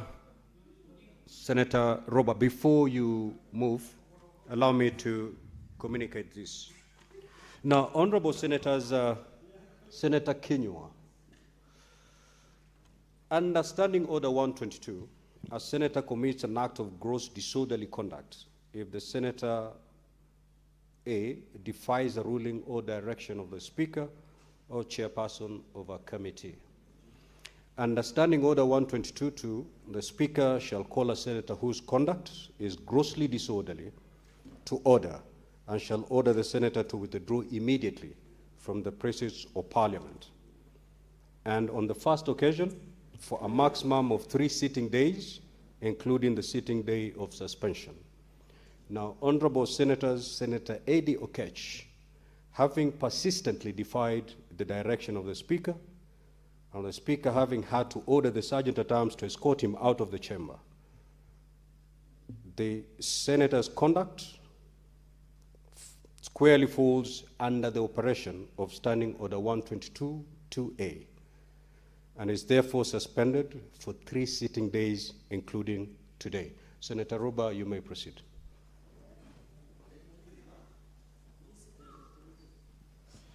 Honorable Speaker, thank you very much.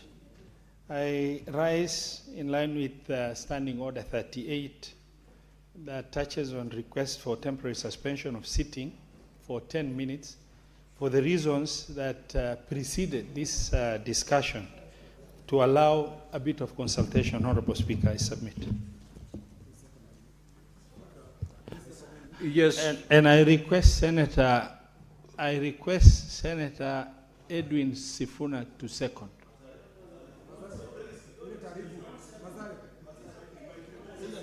The request has been put to the Nairobi City County Senator. Speaker, it would have been better for the leader of minority to do it, but I second. Thank you. So, honorable senators, we need no debate this procedural motion. With your consensus, I may proceed to put the question. Honorable senators, with your... Should I proceed to put the question and not allow debate on it? Yes, Senator Mazayo, if you speak to it, then you'll have to allow your colleagues also to speak to it.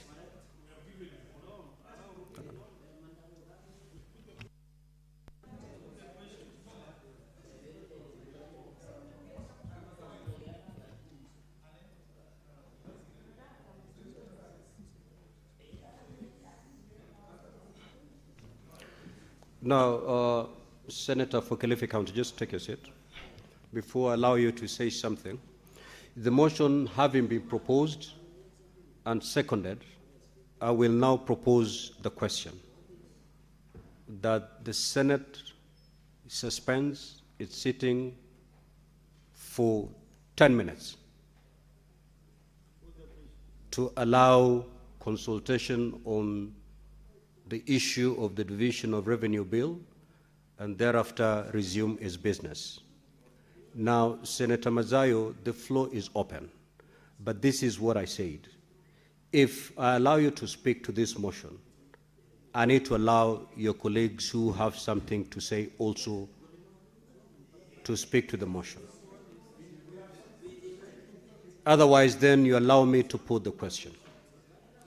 Because if I allow you, Senator Mazayo, I'll have no moral standing whatsoever denying an opportunity to any of your colleagues who would wish. Unless as a House you allow only Senator Mazayo to speak, and thereafter I put the...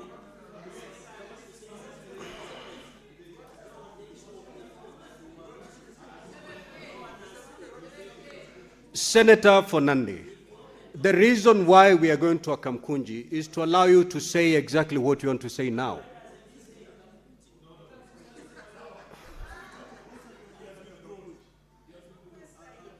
Yes, the senator will speak during the Kamkunji.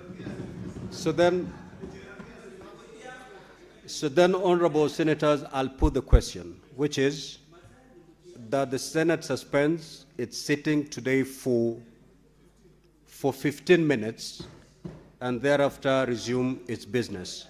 Will as many as of that opinion say aye? Aye. Will as many as of the contrary opinion say nay? The ayes have it.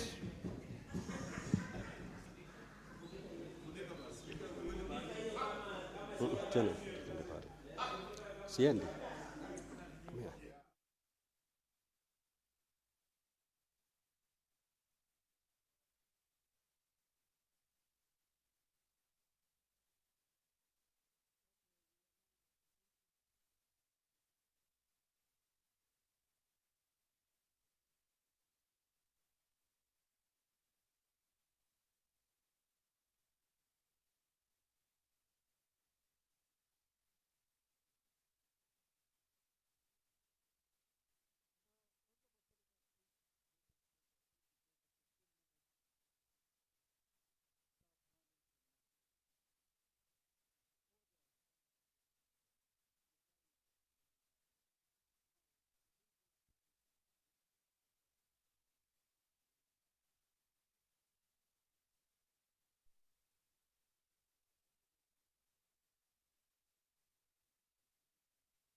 the schedule, the allocations are a total of 2.9 trillion, 1,874,758 as follows to the national government, 2.4 trillion as its share of national revenue raised nationally, to the equalization fund.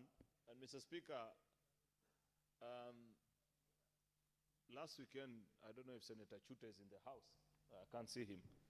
We were in Northhor with him.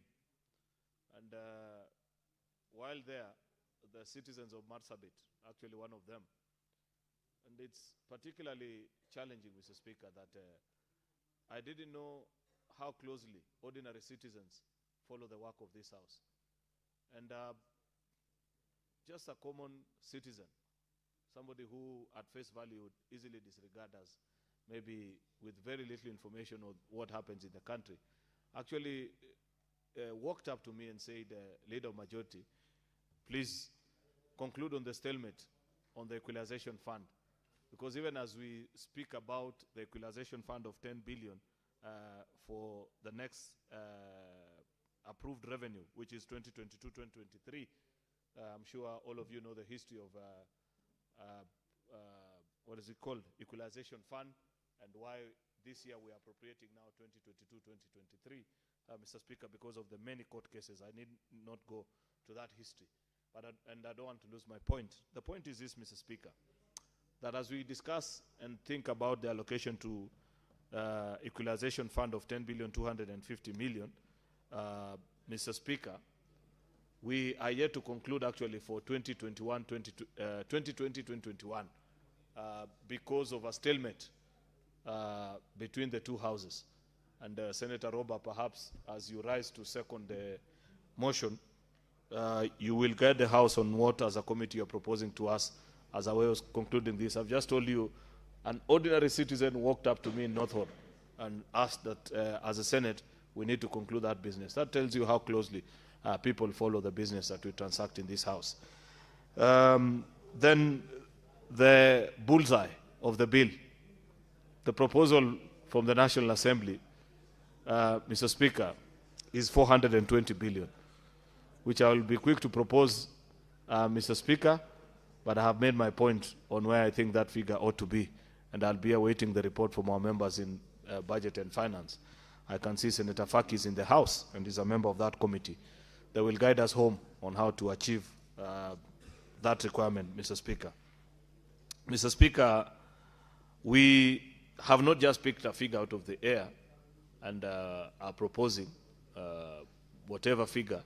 I want to believe that just like in the previous years, each time our Departmental Committee on Budget and Finance has come back to us with a proposal on division of revenue, it's normally followed by a very sound and well-reasoned thinking as to why that particular figure has been reached.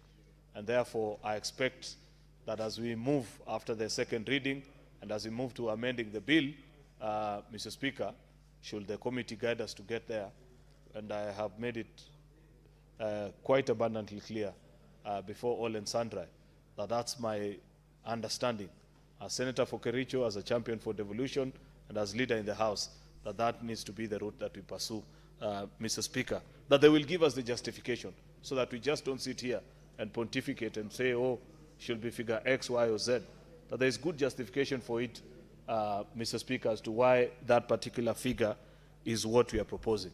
Our counties, Mr. Speaker, despite all the challenges and the wrong things that are going on in our counties, including the very matter we were discussing a few minutes ago, this Senate, from the time I joined up to date, senators have been quite unequivocal that performance of individual governors shall never be the basis upon which Senate stands up for devolution. That it is upon us to be happy with the performance of this or the other senator for us to push a particular position. That it is a firm belief by conviction of the operational general reason of the House, Mr. Speaker, that we must continue to devolve as much resources as possible back to the ordinary citizens, Mr. Speaker, up and until such a time that citizens will feel direct impact, Mr. Speaker, of devolution. And that needs to be quite clear, that despite our misgivings about performance of county governments, the challenges therein, the issues that are raised, on accountability, Mr. Speaker, that as a House we shall continue to push for more resources. If it was not for the resolve of the Senate, Mr. Speaker, I don't think we will be at 420 today. Perhaps we would be just barely on or at exactly 15% of the last audited accounts, Mr. Speaker. But given the progress that you are making, Mr. Speaker, I see no reason why in the next 2 to 3 years, and it's my prayer to God that many of us will still be in this House to see the day actually devolution clocks $1 trillion shillings, or even at least half a trillion for a start, Mr. Speaker. We need to have a big celebration the day we finally pass a mediated version, because I cannot fathom or I cannot imagine that perhaps there will be a day where we will agree or we'll get a proposal from the National Assembly with a bill that begins at 500 billion, Mr. Speaker. There will always be this push and pull until our colleagues reach a point of understanding between us and them. But be that as it may, Mr. Speaker, I believe that it is important that we begin this process so that members speak to it, say that which they want to be done, and then eventually, subsequently, Mr. Speaker, once we are done with this, we can move on, Mr. Speaker, and should Senator Faki's Committee of Budget and Finance guide us appropriately, Mr. Speaker, we'll be up and ready for mediation. And therefore, since this is a very straightforward bill, and I don't want to spend a lot of time, especially given the fact that we've lost quite some time in the events of the afternoon, Mr. Speaker, I beg to move that this bill be now read a second time. I hereby request the Chairperson of Budget and Finance, Senator Ali Roba, Captain, to second. I thank you, Mr. Speaker. Chair of Budget and Finance. Thank you very much, Honorable Speaker. I move to second this bill, and largely because of 3 critical reasons. Mr. Speaker, the proposal by the bill that was passed by the National Assembly proposes only to add about 5 billion shilling from 415 to 420, which is not even adequate to cater for the IPPD system integrated payroll automatic wage drift consideration. Mr. Speaker, I also second because during the budget policy statement which this House passed, in the wisdom of the House passed 454 billion 773,157,879. And Mr. Speaker, the bill proposes the same to be maintained. Honorable Speaker, I also support the position of the bill from the perspective of the fact that the Salaries and Remuneration Commission has given 3rd and 4th cycle of salary increment to county governments, which counties are required to comply, and it's non-discretionary expenditure on the county government. Mr. Speaker, I also support, I rise to support because a clause that was in the previous division of revenue that was meant to shield any reduction should there be any revenue shortfall in the collections of the national government be borne by the national government was removed from the bill, and the report from the committee, Honorable Speaker, includes adding that clause, that is protectional clause, in line with Article 219 of the Constitution, which stipulates that county allocation should be transferred without delay or deduction to guarantee predictability of funds flow to the county government.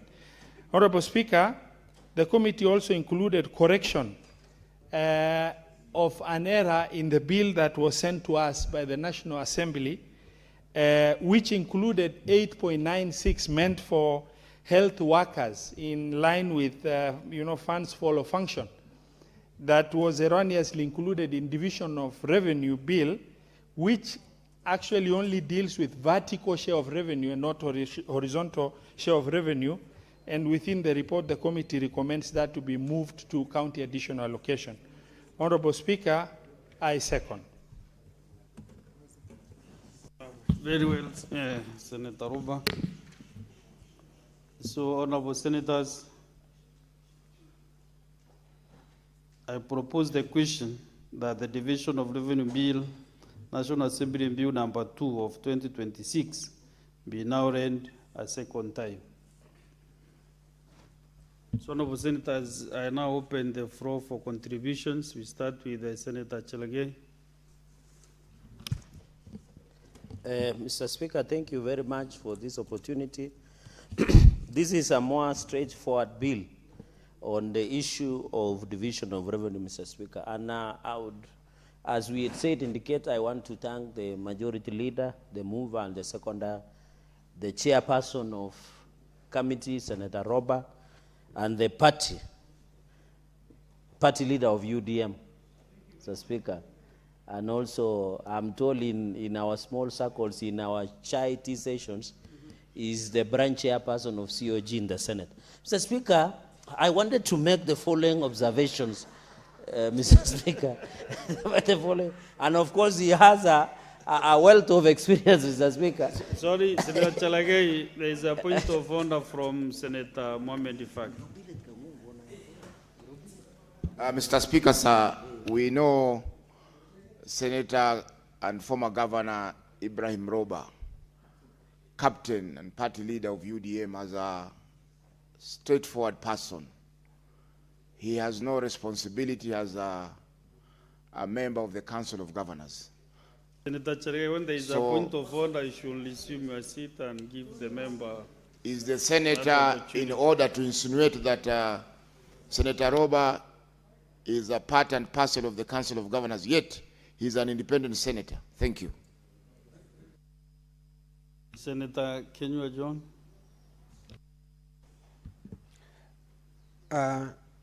Bwana Spika, mimi nashuku mahali Senator Chalagay anakunywa chai, kwa sababu mimi namjua Senator Roba kama senator ambaye anafanya kazi yake ya useneta. Mambo ya ugavana aliwacha baada ya kuhudumu kwa mihula miwili kwa ujasiri na uaminifu. Kwa hivyo anapoambiwa katika sehemu za chai, sijui, lakini sijui anakunywa chai wapi, Bwana Spika. Pengine ni yuko Kirinyaga Road, pengine sijui, lakini mahali anakunywa chai.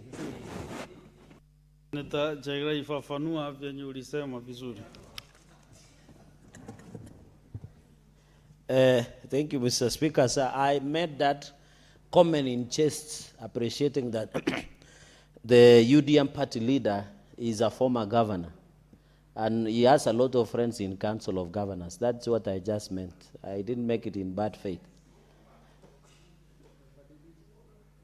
Unless he denies that fact. I can see as he doesn't feel any offense, so proceed. Okay. You can even feel he is very excited and he is laughing broadly, Mr. Speaker. Okay, just a minute. Senator Roba. Honorable Speaker, the way a statement is made clearly indicates whether it was made in good faith or otherwise.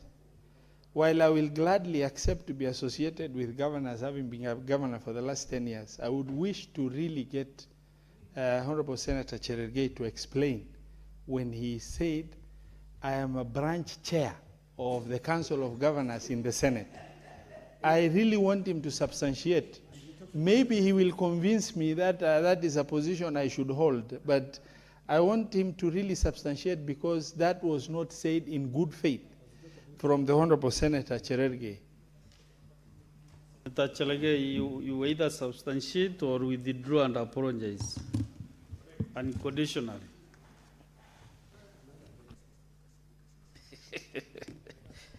Mr. Speaker, I don't know why Senator Roba is very choosy today, because when I appreciated that he's a party leader, he didn't have a problem.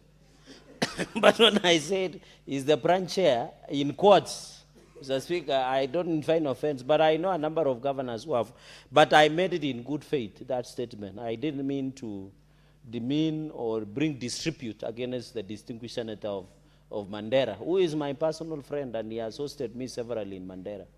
So we wish him well. Mr. Speaker, as I support this bill, it concerns counties, and I want to Mr. Speaker, say but in the why last don't you financial withdraw year. the statement that he is a branch chair? Mr. Speaker, I can rephrase and say is a branch chair. Even now that you have a privilege to use the VIP podium. Yes. You know you're on the VIP podium, so you shouldn't be able to really withdraw that remark. You No, made I against can withdraw and replace it that is the branch chair in court, which is in good faith. Mr. Speaker, let me say the following about this bill. This is a straightforward matter bill, and since many members would want to contribute to it, Mr. Speaker, Kenyans should know that the reason we demand for accountability is the resources we devolve, Mr. Speaker. The resources we give governors are so critical and very important. And I don't know why governors have a problem, Mr. Speaker, when we disperse money here, they don't have a problem. In fact, they applaud us, they praise the Senate for increasing allocation to counties. But when we demand for accountability, for transparency of those resources, Mr. Speaker, they find it a problem. But yet Article 96, Mr. Speaker, is very clear that Senate shall participate in division of revenue, which we are doing now. Mr. Speaker, it should participate in legislation, in representation and oversight. Mr. Speaker, governors don't have a problem with the first three. But when it comes to oversight, to demand for accountability, for transparency, for prudent use, Mr. Speaker, for prudent use of resources. Mr. Speaker, and I wish that the Senator of Isiolo was here. There was in the audit report, and this is a report that is tabled under Article 229, that the county government of Isiolo, for example, allocated some amount to feed the wild animals. Is that the prudent use of resources? Is it? It is not, in our own opinion, Mr. Speaker. Because how do you feed wild animals? Where will you go and did an audit of a lion and tell a lion, come here, how many kilos of meat was bought by the county government of Isiolo? Like in Vihiga, Mr. Speaker, where my brother, Senator Ososi, and I can see he's too tired today. I suspect he had a lot of work he was doing over the weekend, Mr. Speaker. The governor allocated 5 million for housewarming, and it was in the audit report of 2024-2025 for the Speaker's opening of the House. Is that prudent use of resources? It is not. Because when you talk about oversight, you must talk about accountability, transparency, Mr. Speaker. Mr. Speaker, and therefore, in Vihiga, for example, in Nandi, the governor allocated 41 million in financial year 2023-2024 on car hire services. Is that a prudent use of resources, Mr. Speaker?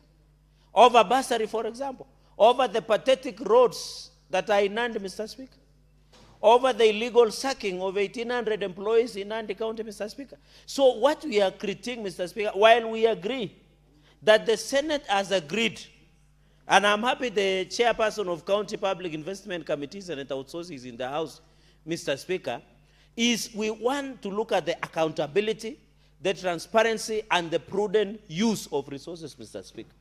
And it is very critical, Mr. Speaker, that as the chair of CPIC and my chair of CPAC, we must say we disperse this amount to Meru, for example. Is it used prudently? You know, the issue is not even about disbursement. Is it used within legally, lawfully, effectively, and prudently, Mr. Speaker?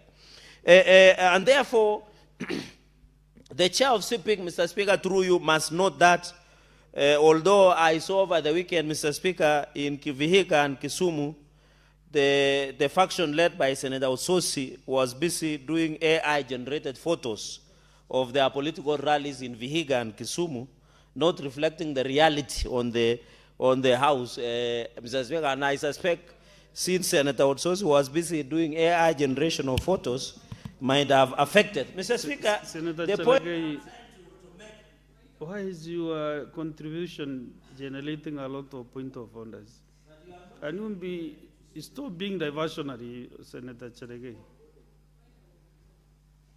Yes, Senator. Mr. Speaker, you know, sometimes we must take our debates very seriously. This bill before us is a very, very serious bill, very critical.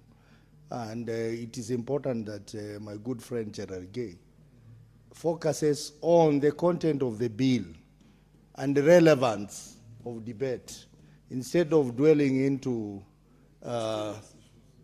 propaganda.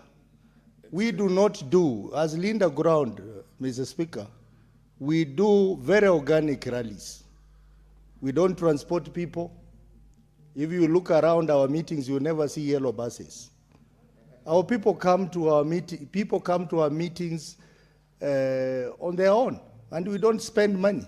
So it is not fair for Senator Cherargei to use the floor of this House to make negative insinuations about our rallies.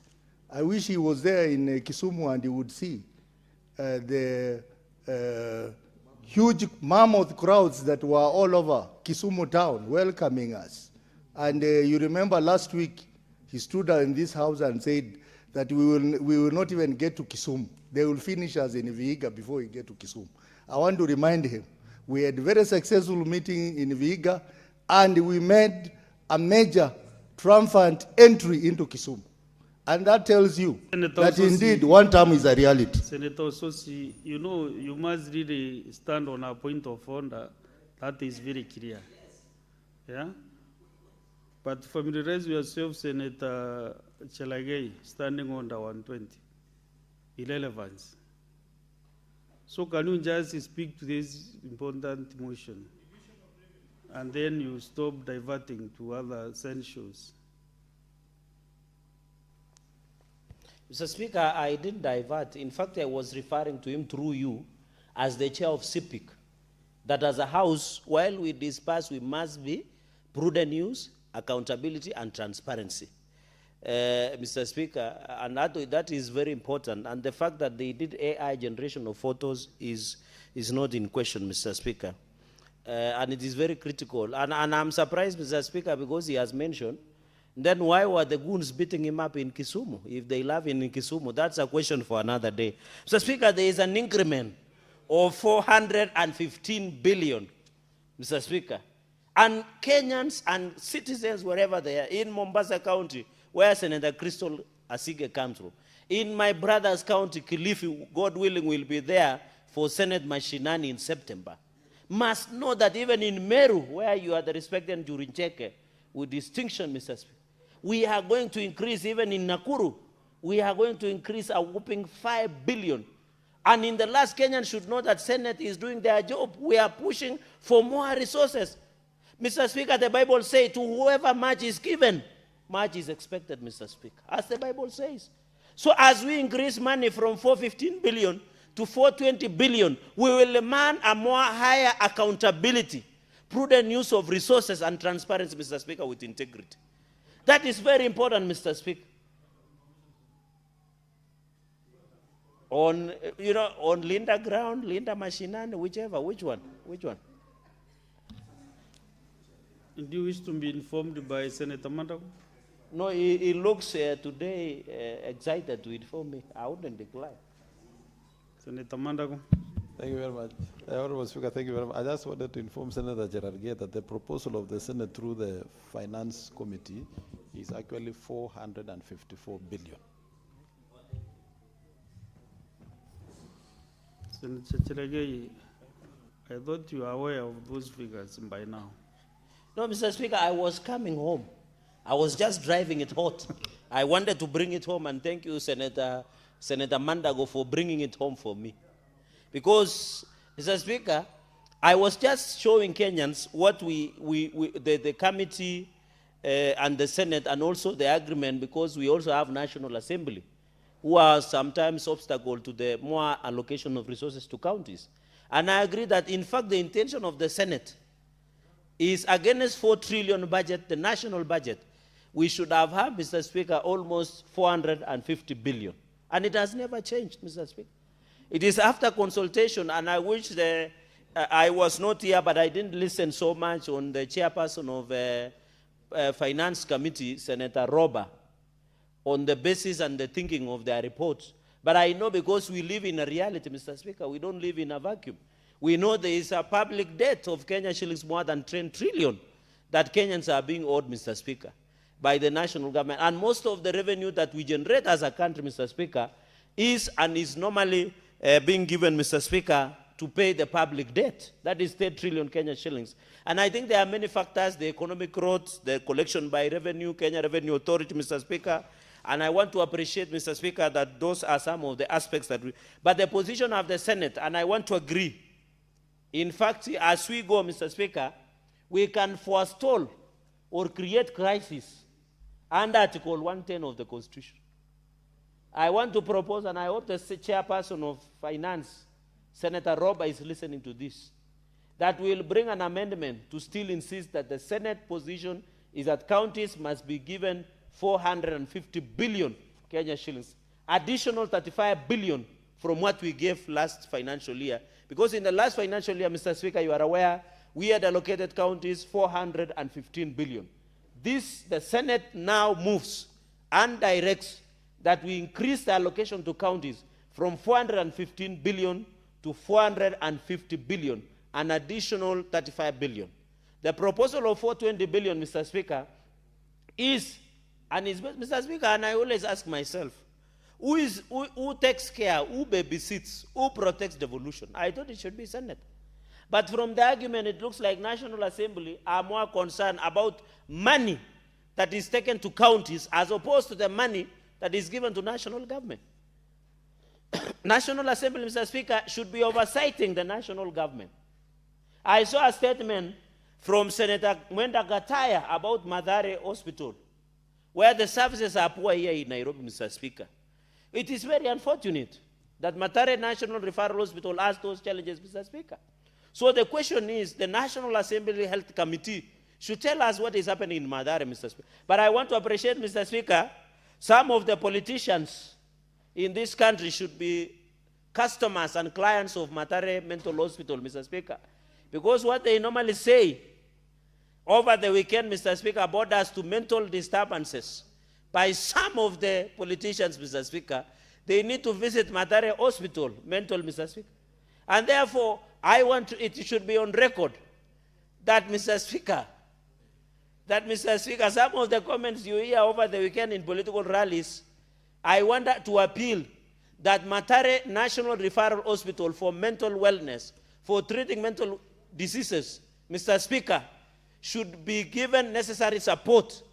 And I'm proposing that we create a VIP section of Mathare Hospital to accommodate some of these politicians who are inciting members of the public, who are making reckless statements, who are making tribal, ethnic remarks, Mr. Speaker. Even yesterday, Mr. Speaker, you saw at the court that one of the petitioner's lawyers of the impeached deputy president called this house goons.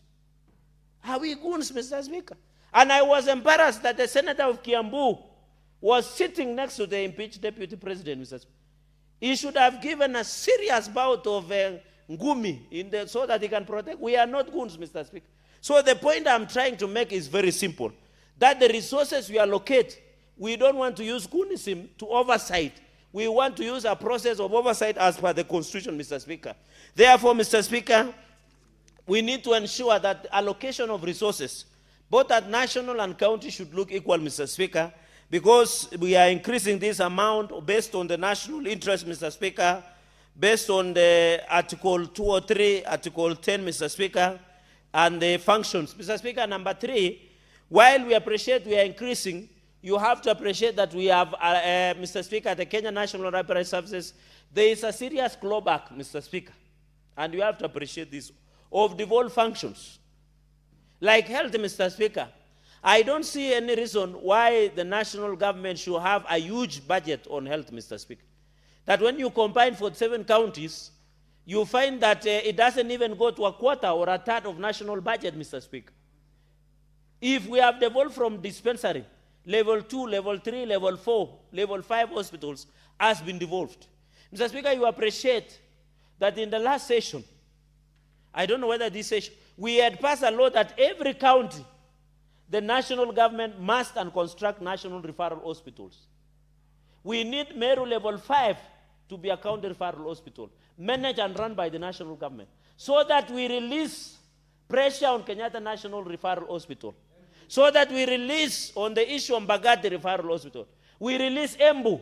Embu level 5, Mr. Speaker, should be a county referral hospital, so that the resources will go there, the national government can function, Mr. Speaker. I'm talking about division of revenue at both levels of government.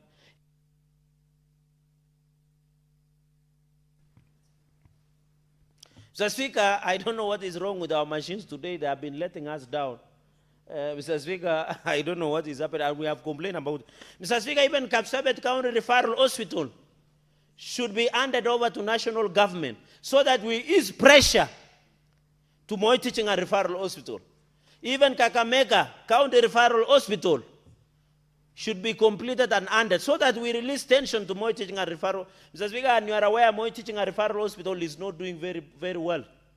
There is issues of bad governance, corruption, and many other challenges, just like Madare Hospital, Mr. Speaker. So I'm making this with a lot of tremendous respect, that National Assembly should know, and I'm not discussing them, I'm aware of standing orders, just as a fair comment, Mr. Speaker. They should know that oversight does not mean stifling resources to counties. It is not in any way. Mr. Speaker, another pregnant and important point that I wanted to make on the issue of the small counties. Vihiga, I don't know whether Vihiga was one of them. We have Elgeyo Marakwet, we have Isiolo, we have Lamu, Mr. Speaker, a number of small counties that we did make allocation. We must look at them, Mr. Speaker, so that when my brother Ososi becomes the governor, he has enough resources to run the county government. And by the way, Mr. Speaker, on 1st May, we'll be doing Labor Day celebrations in Vihiga County. So these disparities of economics that we see, Mr. Speaker, is very critical, and it is very important in terms of expenses that we are pushing, Mr. Speaker. Mr. Speaker, it has to come to attention, because I am seeing time is fast spent, that one of the forgetting something, we are forgetting, Mr. Speaker. And I want to challenge the chairperson of Finance and Budget Committee. We need, and I've seen the vice chair has just walked in. We need also to be told the place of own source revenue. Because counties and governors normally go and tell the people in the village, you know, pesa ijakuja kutoka Nairobi, sorry for using with the indulgence, ijatoka Nairobi. Yet they are not telling Kenyans that they collect own source revenue. There is what we call conditional allocation, Mr. Speaker. I know we have passed the law. So, Mr. Speaker, we must look at the allocation that we give counties, Mr. Speaker. From equitable shareable revenue, additional allocation, conditional allocation, and own source revenue, and any other kind of donation, Mr. Speaker. So I hope, Mr. Speaker, the chairperson and the UDM party leader, Senator Roba, should come with a report after the DORA bill to brief the House. And I've said in Public Accounts Committee, I remember when he was the governor, he used to appear before me. And our only concern, Mr. Speaker, and it is the concern of all of us, is that all counties are missing the targets of their own source revenue. For example, Mr. Speaker, under the CRA revenue potential, Nairobi is supposed to be collecting 63 billion. But they are collecting 13 billion, and they celebrate. Machakos is supposed to be collecting more than 7 billion, but they are collecting less than 4 billion. Same to Meru, same to Nandi, same to Vihiga, same to Kirinyaga, Mr. Speaker. And I'm saying this, and even Embu, Mr. Speaker. I'm saying this, that we must push governors, that when set a target of own source revenue, they must achieve it, Mr. Speaker. It cannot be that they over-rely. My prayer, Mr. Speaker, is we will go into the future that counties will collect own source revenue until they don't need equitable shareable revenue from Nairobi. Mr. Speaker, another dangerous issue that we have noted is governors and the FIF funds, Mr. Speaker, facility improvement funds. Mr. Speaker, I was shocked. For example, the governor of Homa Bay, when he appeared before us, was happy that he had collected 1.2 billion through own source revenue, Mr. Speaker. But the governor had collected only 800 million from hospitals. So does it mean when you collect more from hospitals, it is dangerous? Because the disease burden is very high. And I want to call upon the chair of finance should tell us when a county comes, over 3/4 is from hospitals. Should we celebrate as a country? No. It means the disease burden is very high. The dependency is very high, Mr. Speaker. And therefore, based on the own source revenue and the fact that we passed Facility Improvement Act, Mr. Speaker, is very important. Mr. Speaker, in the interest of my colleagues I beg to support, and also I'll bring an amendment to ensure that we get 450 billion to our counties. I thank you, Mr. Speaker. Very well, Senator Ososi. Chair CPIC. Thank you, Mr. Speaker. Mr. Speaker, let me also make my comments on this very important bill, the Division of Revenue Bill 2026. Mr. Speaker, as you all know, this is a bill that allocates the money between the two levels of government, the national government and the county governments. And this bill proposes that 420 billion be allocated to the 47 counties. Mr. Speaker, this is only 5 billion higher than what was allocated in the last financial year. That is 2025-2026. And when we came to this house, 2022-2023, we allocated 370 billion to the counties. And now this bill proposes 420. That in 5 years, it means we have only managed to allocate 50 billion within the 5 years. Now that translates to 10 billion per year, which is very little money to our counties. I want to start on a disappointing note, Mr. Speaker, that the 420 billion that is proposed here is far much lower than what CRA had proposed. CRA had proposed 458 billion. The committee, chaired by my able friend Senator Roba, Finance Committee, has proposed 454 billion. Mr. Speaker, when the committee proposes a high amount, we all get excited about it. But when the bill goes to mediation, they always come with a lower figure, much lower. If there is any improvement, it goes up maybe by a few billions, 5 billion or something like that. We hope this time that those who will be on the mediation committee will push for a higher figure, Mr. Speaker. Mr. Speaker, I'm saying that because there are important issues that we must give judicial notice. The first issue, Mr. Speaker, you know that this House worked extremely hard through our two committees, the CPAC and CPIC, to ensure that we process the audit reports in line with Article 229 of the Constitution, which says that within 3 months after the publication of the audit report, then the Houses of Parliament must debate, examine, and take appropriate action. We have done that. But has that translated into the computation of division of revenue? The answer is no. Because the figures that have been used here are for the latest approved audit report by the National Assembly, which is 2022-2023. That is about 3 years behind, Mr. Speaker. Mr. Speaker, the essence of Article 229 and the judgment of the court, because there was a court ruling that the Houses must strictly adhere to Article 229. If we have adhered to Article 229 as a Senate, and now we are proposing to share lower money to our counties because we are using the audit report approved by the National Assembly for 2022-2023. This is something that this House must take notice, that the House has complied in terms of Article 229, but the National Assembly is not complying.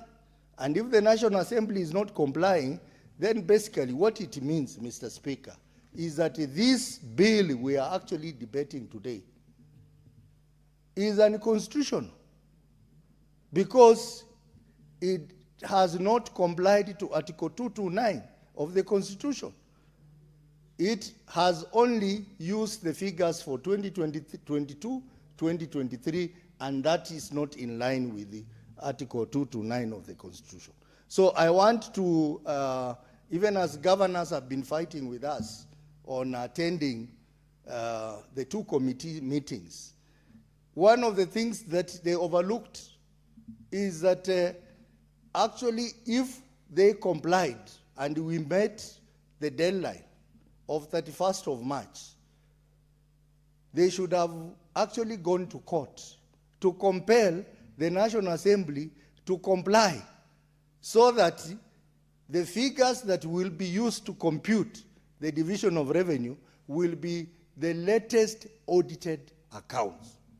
I think in the next division of revenue, which will be coming when you are almost campaigning to be elected in different positions, we must insist on compliance to Article 229 of the Constitution, Mr. Speaker. Otherwise, then the ruling of the court on the matter of 229, if applied to this division of revenue, it means this division of revenue is actually unconstitutional. The second issue that we need to take judicial notice is that there is this document that I and members of the Linda Mwananchi, we have been pushing hard. The 10 points agenda that was signed between the late party leader of ODM, Honorable Raila Odinga, and the President William Ruto. They made a commitment in writing that with effect from the financial year 2024-2025, counties will get 450 billion. Now, that never happened in 2024-2025. It never happened in 2025-2026. And now we are actually going to the last division of revenue, probably the second last division of revenue before we go to the election. And we have not complied with that provision in the 10 points agenda. You know, Mr. Speaker, our president, while receiving the so-called Zani report at KICC, just a few months back, he promised that counties were going to get money as indicated in the 10 points agenda. But this division of revenue has actually confirmed to us that what the president was saying was not factual, because the figure here is 420 billion. And these are things that we keep on saying, and I wonder, Mr. Speaker, you allowed Senator Cherargei to go scot-free with the accusation against the opposition, that the opposition is keeps on talking things which are not factual. This is on paper. It is on the bill, the division of revenue bill. The president promised when they were launching that report that they were going to comply. Now the figure here is 420. Now this is the last, probably the last, actually the second last before the election. And now we have not complied. So I want to urge Senator Roba and those who will be on the mediation committee that will, because this bill will definitely go to mediation, because the committee has decided on 454 billion, to go and sit down with those in the National Assembly to tell them that even for no other reason, if they really valued Honorable Raila Odinga, who was a champion of devolution in this country, they just need to give us 454 billion. And that will be above the 450 billion that Raila had wanted our counties to enjoy. On that basis alone, if this bill goes to mediation and the National Assembly decides to give us 5 billion so that we go to 425, I'm sure Honorable Raila is going to turn in his grave. And this government is making decisions that make Raila to keep on turning in his grave. This maybe should be one of the few decisions that are going to be made to make him happy in heaven where he is. Mr. Speaker, looking at the bill also, there is something called the national interest programs. I have read through, and clearly there are so many programs or projects in our counties that ideally should be included under national interest, which are not included, Mr. Speaker, and which are devolution in nature. I want to give an example. Construction of markets in the counties. Market is a devolved function. But who are doing markets in counties? It's the national government, through members of parliament. You have seen huge markets being constructed and governors have no idea. The budgets for this money, governors have no idea. I expected that that should have been considered as part of the national interest programs in this bill. The other one, Mr. Speaker, is construction of stadiums in our counties. That's another devolved program. Now you see all over our counties, those stadiums are being constructed and these stadiums are being supervised by the military, meaning that we cannot even scrutinize the expenditure in these projects.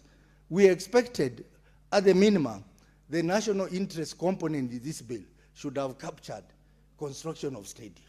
There are also projects in our counties, and this is one issue that I expect the Finance Committee and even the Auditor General to take note, that we have roads which have been constructed by the county government. And then you find at some point the county government is not, especially cross-border, cross-county programs. You find that one county does a road, reaches somewhere at the boundary of the other county, and because the other county does not have sufficient funds, they go to national government, and the national government allocates money to finish that other component of the road on the other county. Mr. Speaker, this is very irregular, and something has to be done. I hope the Auditor General is going to take note of such commingling of funds between in the projects that are done by the national government and the projects that are done by county government. I want to give you an example, Mr. Speaker. We have a road in my county from Ikolomani in Kakamega County all the way to a place called Chavakali through Iregi. That road, during Oparanya's time, they did 9 kilometers of road using County of Kakamega funds. Then there remained a small portion from a place called Luciola to Chavakali Junction, about 2.5 kilometers. Then the other day you saw the president coming to launch it and saying he's launching an 11-kilometer road, factoring in the component of Kakamega. And the funds have been allocated. Mr. Speaker, this is how funds are lost. Because we pushed for money to small counties, to Vihiga. They should have used that additional funds we gave them to complete that road and allow the president to do another fresh road. Because if you allow the national government to come and do a portion of the road, which is done by the other county, that is where corruption comes in. So, Mr. Speaker, that is one of the areas that this committee should look into. Mr. Speaker, there is also the issue of universal health care component in this division of revenue, which is only focused on workers, paying salaries for the workers. But I want to tell you, as a chair of CPIC, the UHC program in our county hospitals, most hospitals are struggling. They are not compliant to the health model in terms of number of equipment, in terms of number of staff. She was not given access to the information so that she can know the actual public debt position of this country. Mr. Speaker, without that valid information, practically speaking, this bill is unconstitutional. But because we are not very thorough in handling some of these issues, we let them pass as it is. But how I hope the Finance Committee could dig deeper into this issue of public debt, so that when they bring figures in the division of revenue, we should be in a position to question. Mr. Speaker, as we pass this division of revenue, the element of accountability is also very important. We cannot be a house that just passes money to counties without adequate accountability. There is a lot of stealing in our counties.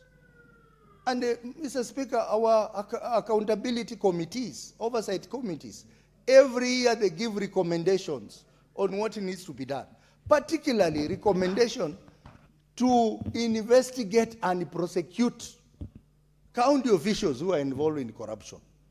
Mr. Speaker, we are being let down by EACC. We are being let down by EACC. And I think one day we should invite the Director General of EACC to appear before a committee of the whole House to tell us what is happening with the EACC. Because now, if you are a governor, you can steal, you can do whatever you do. All you need is just to become two-term. Just say two-term. Or just be seen to be moving around with the president. And now, that is how you survive.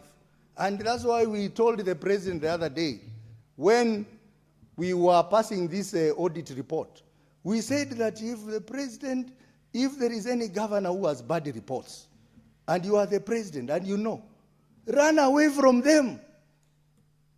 Run away from them.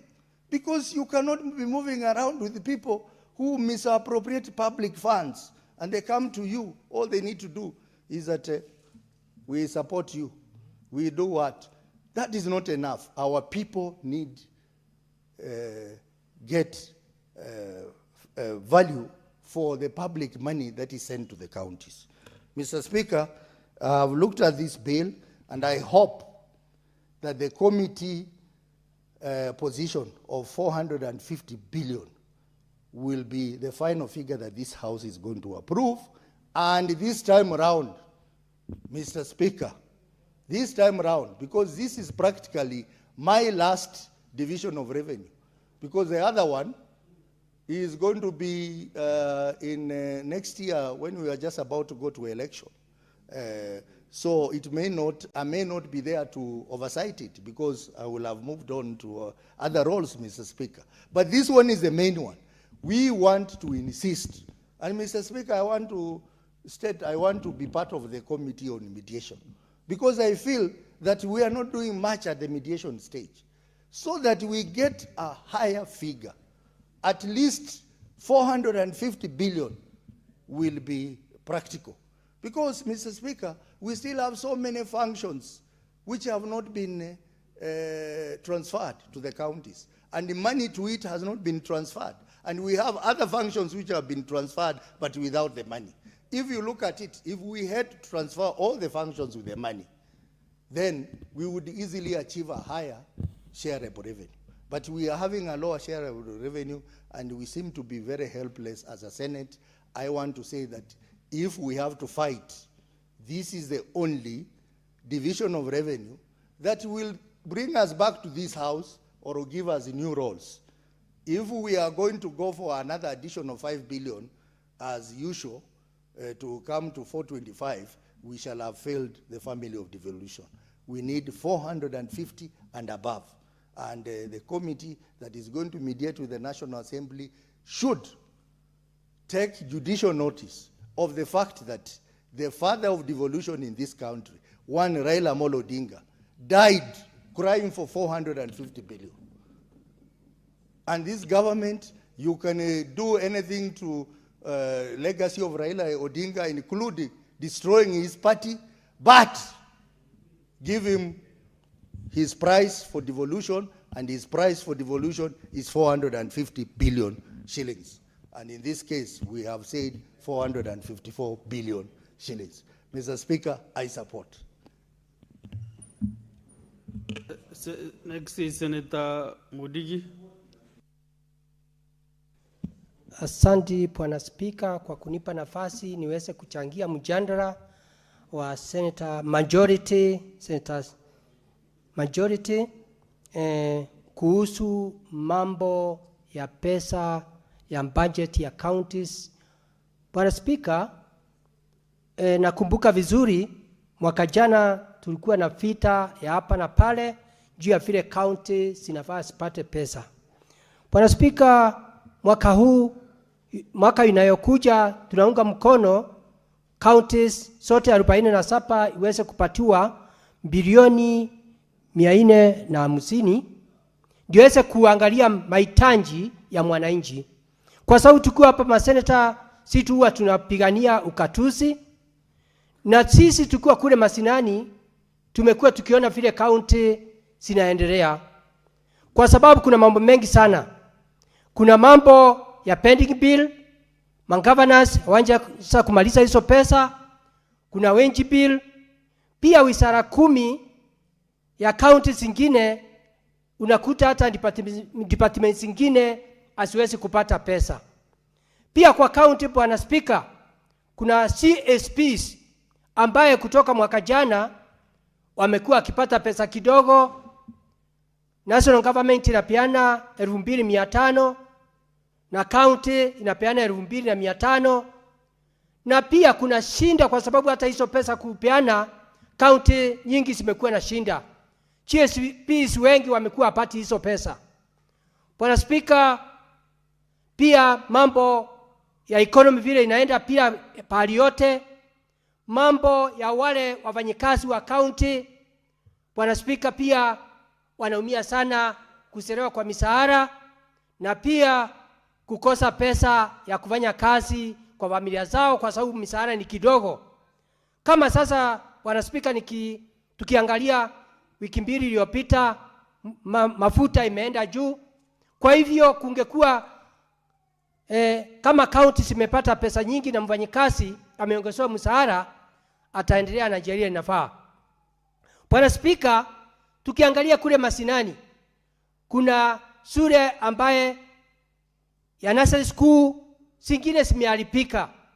Watu wengine county zingine wanafunzi wanasomea katika kwa miti. Kwa hiyo Bwana Speaker, kama magavana waweza kuongezewa hizi pesa, utakuta mambo ya watoto wale wachanga watajengewa darasa mzuri. Pia tunajua kwa familia nyingi saa nyingine haikuangi na pesa ya kununua chakula saa nyingine, na wakati magavana watapatiwa pesa wataweza kusaidia ile shule. Ukute hata kama ni unji na chakula, ikifika saa 7 au watoto wakirudi manyumbani watakuwa wamepata vitu kama hizo. Tukifuatilia Bwana Speaker, mambo ya kilimo, saa nyingine tumeona magavana wakingangana kununua fertilizer na kununua mbegu, na wananunua mbegu wakiwa wamechelewa. Iende ikawa Bwana Speaker, tukiongezea pesa ya kutosha, mambo kama hiyo watakuwa napanga budget ambaye ni mapema, ndio mkulima aweze kufaidika na mbegu na fertilizer ya kutosha. Bwana Speaker, hapo kwa kilimo, kwa sababu kilimo katika majimbo wakipatiwa pesa ya kutosha, magavana wengi wataweza kusaidia mambo ya kilimo, na kila familia injegewa water pan na pia matangi, ndio uweze kuona wanaweza kuwa na kilimo ambaye ni blue economy, ndio kila mboma iweze kutengeneza mambo ya blue economy, kuvuga vuganji wa samaki. Kwa hivyo mambo ya kilimo, kama watu Madam Speaker, kama wataongezewa pesa mambo ya kilimo, ambaye mimi ni mwenyekiti mdogo, mambo ya kilimo ya blue economy itaweza kuendelea na njia ile nabaya. Bwana Speaker, Bwana Speaker, Madam Speaker, nataka nikumbushe seneti hii, wakati huu mambo ya vitu ya chakula imeenda juu, mambo ya nyama imeenda juu. Kwa hivyo utakuta kama ukulima wa samaki itakuwa kwa vijiji vyetu, huyo ukulima itaendelea vizuri. Speaker, pia unakuta isara ya havia, mambo ya havia iko katika county government. Bwana Speaker, kama wataongezewa pesa, utakuta kuna mambo ya health itaongezeka vizuri, madrasa health itajenga, dawa itapatikana, na mambo ya afya, mambo ya magonjwa itaweza kuwa imepungua, kama ya kifua kikuu, mambo ya kansa. Ile tu ningeomba au watu makipata ile pesa, Mr. Speaker, ukute pia magavana, mambo ya oversight watakumbali kufanya na njia ile inafaa. Kwa hiyo Mr. Speaker, tukiwa kule masinani, tukiwa maseneta, tumeona magavana wakiteseka, tumeona wafanyikazi misaada ikiselewa, tumeona mambo mengi sana. Hata department nyingi pale katika kaunti zetu, Mr. Speaker, watu wengine wakaa miaka kama 5, miaka 6 hawajai kuongezewa misaada. Kwa hiyo misaada ya wafanyikazi wale wafanya kaunti, misaada yao ni kidogo sana. Tungeomba hii pesa iweze kuongezewa. Kwa hivyo ningeomba hii kamati ambayo ya finance na wale maseneta wataenda kwa mediation waweze kukaa vizuri, lakini wakuje na ile pesa ambaye itawezesha kaunti zetu siweze kuendelea na njia ile inafaa. Mr. Speaker, pia mambo ya kilimo ya mbuzi, mambo ya ng'ombe, utakuta hata dawa, utakuta wale kama northeastern sehemu zingine watu wengi watakuwa napatiwa dawa ya kutosha ambaye si ya kununua ama bei irudi chini, ukute zile county imevaindika na pesa kama hizi. Mr. Speaker, pia mambo ingine itasaidia hii pesa ikuja, utakuta county nyingi mambo ya zile wizara 10, kila wizara itakuwa na pesa yake. Kwa sababu unakuta wizara zingine ukienda kwa budget haina pesa zote, unakuta hakuna ambulance, hakuna hata wale watu wataka kwenda kutembelea kwa masamba, ama unakuta mambo ya revenue collection, unakuta magari yote imeharibika kwa sababu kaunti zetu hasina pesa ya kutosha. Na Mr. Speaker, nasema hivyo kwa sababu niko na ushuhuda ya kusema juzi tu wakati ile kaunti 12 ilipatiwa pesa, nimeona kama kaunti ya Embu, Mr. Speaker, juzi juu ya Auditor General nimeona alikuwa analaumiwa mambo ya wafanyikazi, na nakumbuka miezi 2 iliyopita juu ya kuongezewa pesa tuliona akianjiri walimu wa ECD walimu 100. Pia wakati huu naona akingangana na mambo ya hospitali, akiendelea kufanya renovation na ile mambo ingine. Kwa hiyo Mr. Speaker, ile kitu ningeomba MPs wache kukanyangia sisi na governors kwa sababu hawajui ile kazi na ile sinda iko masinani. Tukiangalia budget ya national government unakuta kila constituency, Mr. Speaker, mambo ya CDF na mambo ya pesa ya CDF ni mambo ya ambassador, ni mambo ya kujenga ofisi ya DC na mambo ya chief. Hakuna kitu ingine. Kaunti nyingi inapata kila mwaka milioni 150. Pia hapo Mr. Speaker, tumeona kila MP anapata milioni kama 40 na 50, na pia kama 40 na 50 pia ya kuweka stima. Pia hapo tumeona mambo ya parapara unakuta anapatiwa pesa nyingi sana. Kwa hiyo Mr. Speaker, ningeomba MPs wachane na mambo ya kusema magavana wafanye kazi. Ni sisi ma senators tunaweza kusema wanafanya ama wafanyi. Mr. Speaker, Mr. Speaker, ile kitu ningeomba kila county iko na MCAs, na kama Embu County tuko na MCA 30. Mr. Speaker, wakati pesa imeenda katika county zetu unakuta ile pesa MCAs, executive na governor wanakalia chini, na pia wanaenda public participation. Kila ward inagaiwa pesa zake. Tungeomba ma MCAs mambo ya public participation, mambo ya oversight, ya primary oversight, MCAs muwe serious kuangalia zile pesa vile zinatumika masinani. Kwa hiyo Mr. Speaker, ningeomba county zote 47 siweze kupatiwa 450 billion. Kwa sababu nakumbuka mwaka huu utaisha June, tuliwaongezea bilioni 10. Sasa itakuwanji Mr. Speaker, saa hii MPs wanataka kupitisha bilioni 5.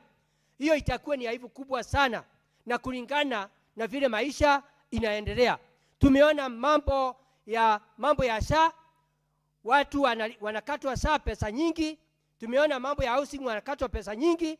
Kwa hivyo Mr. Speaker, mimi nikiwa senator wa Embu County naunga mkono kaunti zote iongezewe 450 billion, ndio mambo ya misaada ya wafanyikazi iweze kuongezeka, ndio mambo ya afya, mambo ya county iweze kuendelea na njia inafaa.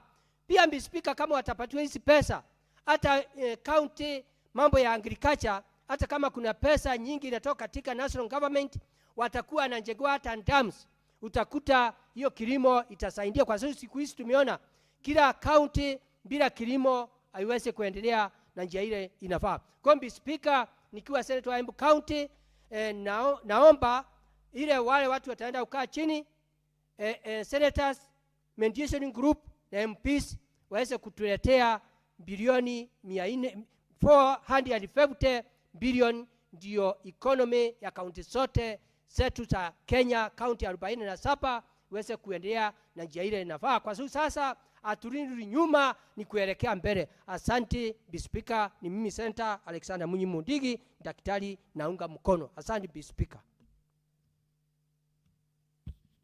The Senator from Mombasa, Senator Mwenye Haki Faki.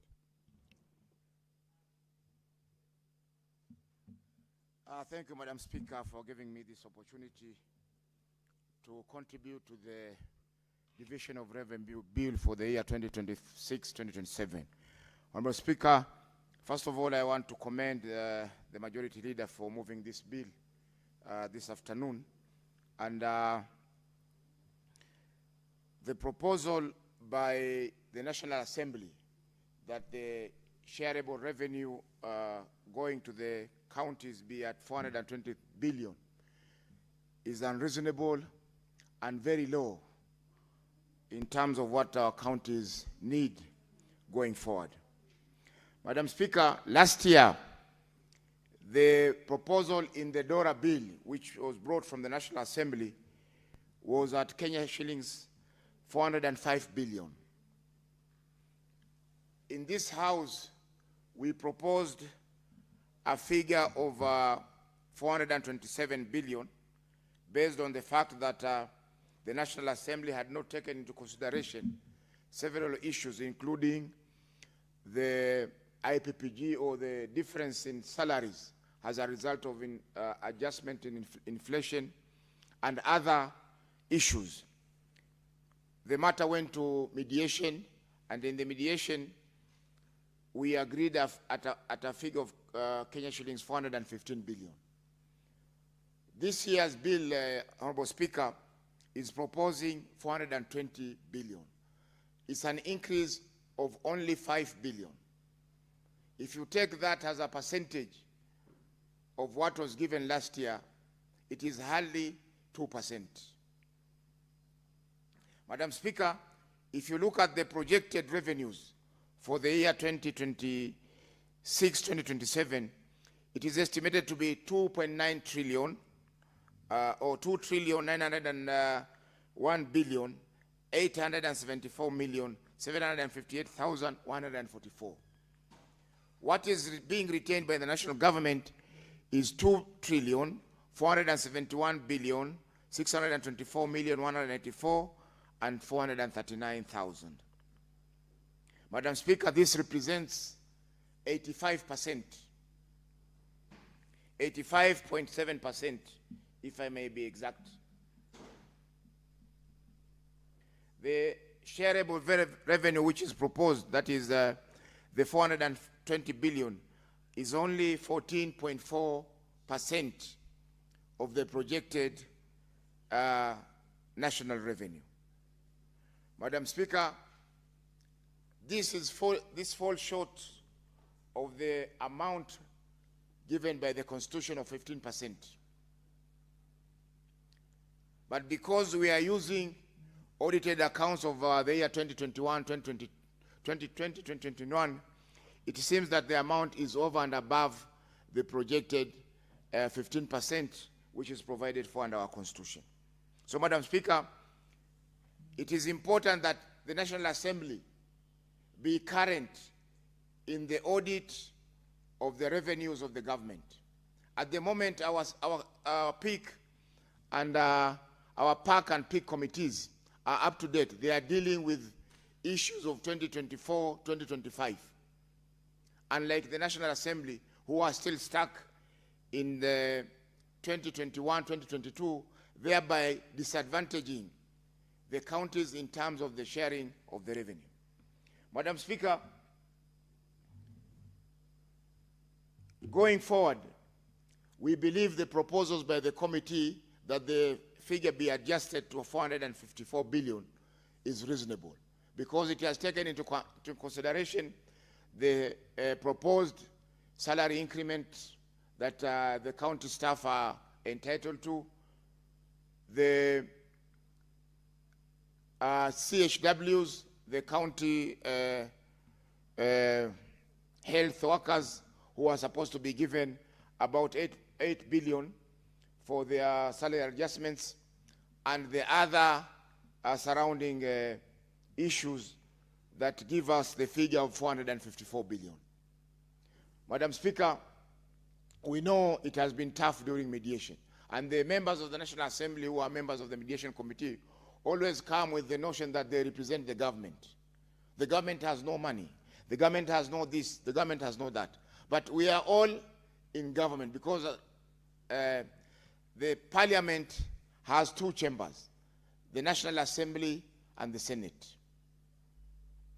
And these are arms of the government. So somebody cannot come and say and tell us that, look, the government has no money. Who is the government? They are not part of the executive. They are part of parliament, and parliament has to speak in the best interest of the people. Madam Speaker, before I finish, I want to mention two issues. Number one, the on-source revenue. The on-source revenue is a critical component of the revenues that are coming to our counties. However, most of their counties, Madam Speaker, have sort of neglected this very important aspect of revenue. And most of them will always be shouting that the national government has not sent us money. That is why we have not paid salaries. We have not received our revenue share. That is why we have not paid the contractors. We have not received money from the government. That's why our hospitals do not have drugs. Madam Speaker, this has to end, because we know every county has proposals on revenue raising, and these proposals have to be implemented so that the counties become self-sufficient in terms of revenue collection. You will find that although most of the hospitals or health facilities in our counties are having the FIF, but most of this money, Madam Speaker, is used by the executive to pay for other services. And most of the counties' facilities end up without medicines. They end up without important equipment that can be used to diagnose and bring in more funds to the counties. Madam Speaker, in conclusion, I wish to support this bill, but we need to amend it so that we have a figure of 454 billion, which we had proposed earlier in the budget policy statement. The other amendment I wish to put forward is the fact that currently the bill as drafted says that any shortfall could be passed on to the counties. However, it doesn't say that in the event of a surplus, it would also be passed on to the counties.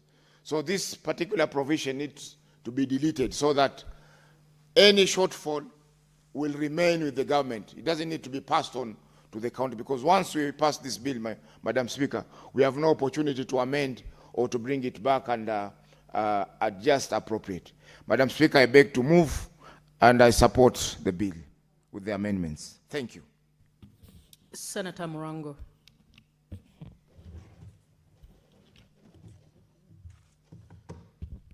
Asante sana Mstahiki Spika kwa kunipa hii nafasi.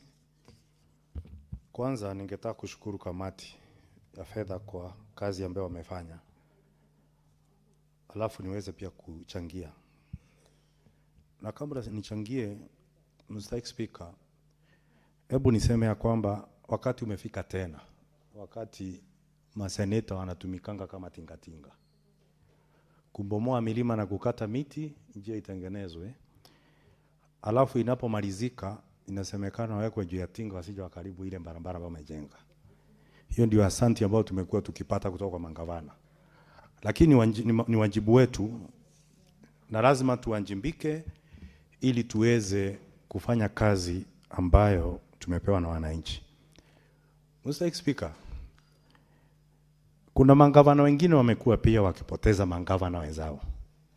Mekuwa kama venye Mswahili unasema usiwe kitatange kuwatosa wengine ndemani. Kuna wale wamekuwa wakisema kwamba tuende njia hii, lakini wao mwisho wamekuwa akija kwenye kamati na kuanjimbika. Ningeomba wote tunapompatia pesa nama kukaa kama leo tumekaa mpaka saa kama hizi tukijadili venye mtapata pesa katika katu zetu, muweze kuanjimbika ili wananchi waweze kupata na saa kwa fedha ambazo zimetoka kwa serikali kuu. Mr. Speaker, pesa yote ambayo iliokotwa na serikali kuu ni takriban trilioni 2.9. Na serikali kuu imepata mgao wa trilioni 2.4. Na gatuzi zetu tunasema kwamba tupewe mgao wa shilingi bilioni 454 peke yake. Ukiangalia fedha ambazo tunaitisha ambazo ni zaidi ni bilioni 39 peke yake, lakini pesa ambayo serikali imeokota ambayo ukiangalia majukumu ya serikali kuu pamoja na akaunti wako na nyongeza ya takriban bilioni 330. Kwa hivyo Mr. Speaker, tunapoitisha tu bilioni 39, hilo ni tone tu kwenye bahari, kwa sababu ni fedha kidogo sana, na sioni haja yote ya mavutano kati ya sisi na bunge la kitaifa ambao wanasema mangavana waweze kupewa takriban bilioni 420 peke yake, ambayo itakuwa ni nyongeza ya shilingi bilioni 5 peke yake. Ukiangalia majukumu ya kulipa nyongezeko ya mishahara ambayo ni ya lazima, Mr. Speaker, utapata ya kwamba bilioni 5 hizo bunge la kitaifa wanasema tuweze kusipatia gatuzi zetu haitaweza hata kukimu. Na hiyo ni kusema nyongeza ambazo ni za lazima za wafanyikazi ambao wanafanya kazi katika kaunti yetu sitakuwa hazitoshi. Na kwa hivyo tutawaacha tu wafanyikazi waendelee kupata shinda na gubi kubwa la gumbali ambalo si matatizo yao, kwa sababu wanafanya kazi zao inavyostahili. Mr. Speaker. Mr. Speaker, nyongeza hii tunayotetea mangavana ni kwa sababu jambo la kwanza ni kwa sababu ya mfumuko wa bei ambao unakisiwa kuwa 5%. Na wakati uchumi kuna mfumuko wa bei, ni vizuri kuhakikisha kwamba tunakinga gatuzi zetu na sana sana wale wanaofanyia kazi county wasinje wakateseka kwa ajili ya kupewa mgao duni wa pesa. Mr. Speaker, bilioni 454 ambao tunasema tupewe ama zipewe katika gatuzi zetu zimekuwa katika taarifa ya sera ya bajeti ambao tulipitisha. Na kwa hivyo hakuna kitu tofauti ambao tumeitisha ambao tumeitisha mbeleni. Na kwa hivyo ningeuliza wenzetu ambao wako katika bunge la kitaifa ambao pia wanapata nyongeza kila mwaka katika zile fedha za CDF, waweze wakati wa kuwa na kamati ya upatanishi tuweze kukubaliana kwamba gatuzi zetu zipewe fedha inayostahili. Mstahiki Speaker, katika bajeti tumepata pia hata ikulu imekuwa ikipata nyongeza ya fedha. Na kwa hivyo itakuwa kama tunapatia nyenzo na taasisi zingine za serikali tuweze pia kupatia gatuzi zetu fedha za kutosha. Mstahiki Speaker, nisikia pia mwenzangu na afadhali angekuwa pan Senator Cherargei akisema kwamba ni vizuri hii fedha iweze kwenda pia kwa hospitali kama Mathare, kwa sababu alisikia pia kuna wanasiasa ambao wanafikiria wanafaa kwenda kupata huduma za matibabu katika hospitali zile. Mstahiki Speaker, nikichangia hilo naweza sema ya kwamba unajua mtu kuwa na akili punguani ama kuwa tahira ama ugonjwa wa akili inawezekana kwa mtu yote. Na Mstahiki Speaker, kinjiko kinaishi siku zote kwa supu, lakini hakijui ladha ya supu. Kwa hivyo unaweza sema wengine ni wenda wazimu ukaanza kujipata wenda upunguani, kwa sababu mgonjwa wa akili hajui kama ni mgonjwa. Na kwa hivyo tunapotoa matamshi mengine hapa, hata kama tunakashifu upinzani, ni vizuri tujue ya kwamba kuna mifano ambayo haifai. Itakuwa ni kama kejeli kwa wagonjwa ambao wamekuwa na matatizo tofauti ya kiakili. Hata kama nataka kutusiana, afadhali tuchukue mfano mwingine. Mstahiki Speaker, ni vizuri hata kama naongea mambo ya ugatuzi, na ambapo pia ningesema kama mimi kwa mara ine tumekuwa tunangojea gavana wangu kuja ili kujibu maendeleo ambayo amefanya kuhusu kutekeleza na kujenga shule za chekechea ambayo hanjaweza kukuja. Ni vizuri wakati kama sasa tunatetea na tukijua ya kwamba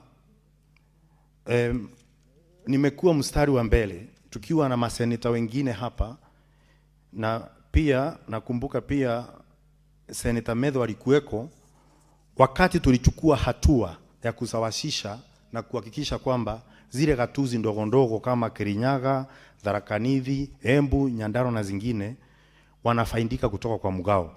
Kwa hivyo ningetaka niseme ya kwamba wakati zile fedha zimepatikana, ni vizuri mangavana ambao wanahusika na yale waweze kutumia zile fedha ambazo tunawapatia kwa njia inayofaa, na mtu akiitwa kuwajibika asikose kuja, kwa sababu wakati tunachukua hatua za mapendeleo wa makusudi ili tuweze kuhakikisha kwamba kuna maendeleo katika zile kaunti ndogo, tunafanya hivyo kwa makusudi. Kwa hivyo gavana anafaa kuja kwa makusudi. Nikimalizia, Mstahiki Speaker, ni vizuri niongee kuhusu jambo ambalo linahusu bajeti nzima kwa jumla. Mstahiki Speaker, umeona mimi ni mmoja wapo wa seneta ambaye wanakaa katika kamati ya elimu katika bunge la seneti tukiwa na wewe. Kwa hivyo hata wewe unaelewa na nitasema siku ya leo. Mstahiki Speaker, ukiangalia umeona walimu wakilalamika. Mstahiki Speaker, ningeomba ulinzi kwa sababu nadhani hii simu ya Senator Kenyatta inatatiza mtiririko wangu wa mawazo wakati nachangia mswada ulio mbele yangu. Senator Nyamu, please don't speak on phone in the house. You're disrupting. Proceed, Senator Murango. Mstahiki Speaker, nilikuwa nasema nataka kuchangia katika bajeti nzima yenye inatoka kwa bunge la taifa na pia inakuja katika bunge la seneti tunapochangia mchango wa gatuzi. Mstahiki Speaker, umeona na tumekuwa na malalamishi kutoka katika kamati ya elimu, kwa sababu walimu ambao wanafunza, walimu ambao tunawategemea na kupeleka watoto wetu katika shule zetu. Order, Senator Nyamu. Can Senator Nyamu come back?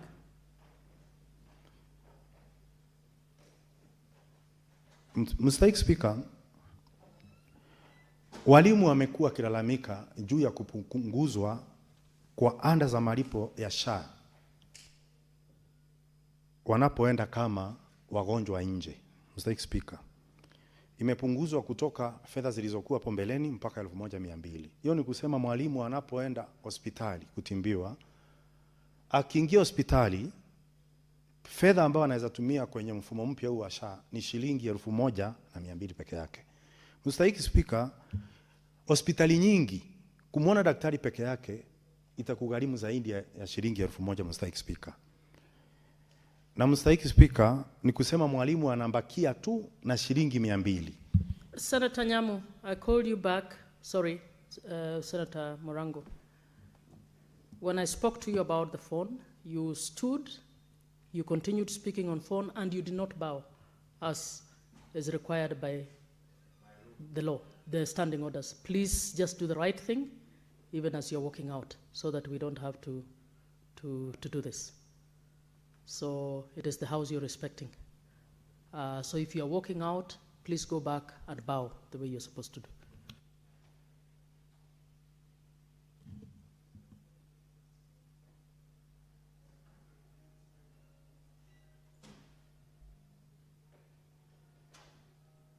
Thank you. Senator Murango, you may proceed. Asante sana Mstahiki Speaker. Mstahiki Speaker, nilikuwa nasema kwamba katika mfumo mpya wa SHA walimu wameanza kuteseka kwa sababu fedha ambazo wamegawiwa ni kidogo sana kuweza kukimu mahitaji ya matibabu. Sana sana wagonjwa wa nje, mwenye anaenda na kutoka. Ile fedha shilingi 1000 kumwona daktari, shilingi 200 ambao unafaa kulipia mandawa, na kama utahitajika pia kupigwa picha, hiyo haitoshi mstahiki Speaker. Kwa hivyo bunge la kitaifa wakati wanapitisha makadirio, ni vizuri waangalie ni vipi wataweza kuhakikisha kwamba walimu wetu hawateseki. Mstahiki Speaker, pia kuna fedha ambazo zinaenda katika shule zetu ambazo zimechelewa, shule zimefunguliwa. Hiyo ni kusema walimu watambidi waweze kufunza watoto bila vifaa muhimu. Hiyo itakuwa si vizuri, kwa sababu itakuwa ni mateso ya watoto ambayo hawafai kupitia kwao. Mstahiki Speaker, katika bajeti ambayo tunaongelea, kwa sababu pia itapita, walimu waliosahihisha mtihani miezi 5 iliyopita mpaka leo, Mstahiki Speaker, hawajalipo marupurupu yao, kinyume na venye imekuwa. Kwa hivyo wameendelea kutambika na bado wakiongea na sauti yao haifiki. Mstahiki Speaker, Mstahiki Speaker, nikimalizia mambo ya walimu, ni kwamba koti iliamuru tarehe 26 mwaka huu kwamba wahitimu wa mafunzo ambao wamepewa kazi na serikali kama walimu, kisheria ni haramu, ni kinyume cha sheria. Wale walimu ambao bado wanaendelea kuwa katika shule zetu wameendelea kukaa katika hali ambayo yasitofahamu, wajui wataanjiriwa ama wataanjiriwa mpaka siku ya leo, na wale wanafaa kuanjiriwa kazi ya kudumu kulingana na koti ambao watapata marupurupu ya uzeeni. Mstahiki Speaker, kwa hivyo mimi ningeomba wenzangu katika bunge la kitaifa, kwa sababu jukumu hilo ndio wamepewa, kwamba wanapofanya makadirio na kupitisha bajeti, waangalie mwalimu wa kawaida, waangalie matatizo ya walimu. Na mimi nawasihi kwa heshima na taadhima ya kwamba tusipoangalia walimu tutakuwa tunacheza na maisha ya watoto wetu.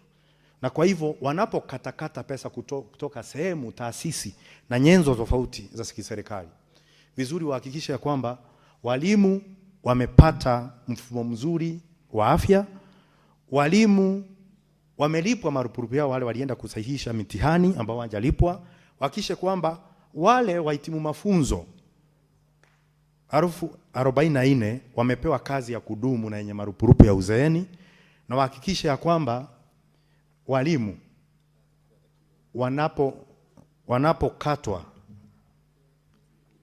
wanapokatwa pesa ambazo wanakatwa kwa sababu ya ujenzi wa manyumba, wahakikishe ya kwamba pia wanafurahia huduma hiyo, kwa sababu walimu wengi wanahamishwa kutoka sehemu moja hadi sehemu nyingine. Na nikimalizia mambo ya ukulima, Mstahiki Speaker, mangavana wengi hawajatilia mkazo mambo ya ukulima. Utapata kwamba maafisa wa ugani ambao wanafaa kuangalia mambo ya ukulima hawana vifaa vya usafiri. Kama Kirinyaga hatuna maambara ya udongo, kwa hivyo magonjwa mengi kutoka kwa udongo na wakulima wengi wanateseka. Vyama vya ushirika vinafaa vipeo maafisa wa ugani ili waweze kuangalia wakulima. Barabara, Mstahiki Speaker, ya kukuza mchere pale kwetu Mwea imegeuka kuwa mandimbwi. Tulikuwa tunapitia, sasa tunaogelea kule. Ni vizuri iweze kuangaliwa. Na pia mpunga ambao umekuzwa ambao sasa bei imetoka shilingi 85 imeshuka mpaka shilingi 60, pia iweze kuangaliwa, kwa sababu serikali walikuja akatupa handi kwamba atanunua hiyo mchele, lakini wakaendelea wakaamua kuleta mchele kutoka nje mwenye ruzuku ambao umeharibu soko. Saa hii tuko na takriban kilo milioni 2 ambayo imekwama sehemu ya Mwea, na mchele bei ya ununuzi imeenda chini, hatuwezi kimu hata gharama ya kukuza ule mchele. Asante sana Mstahiki Speaker.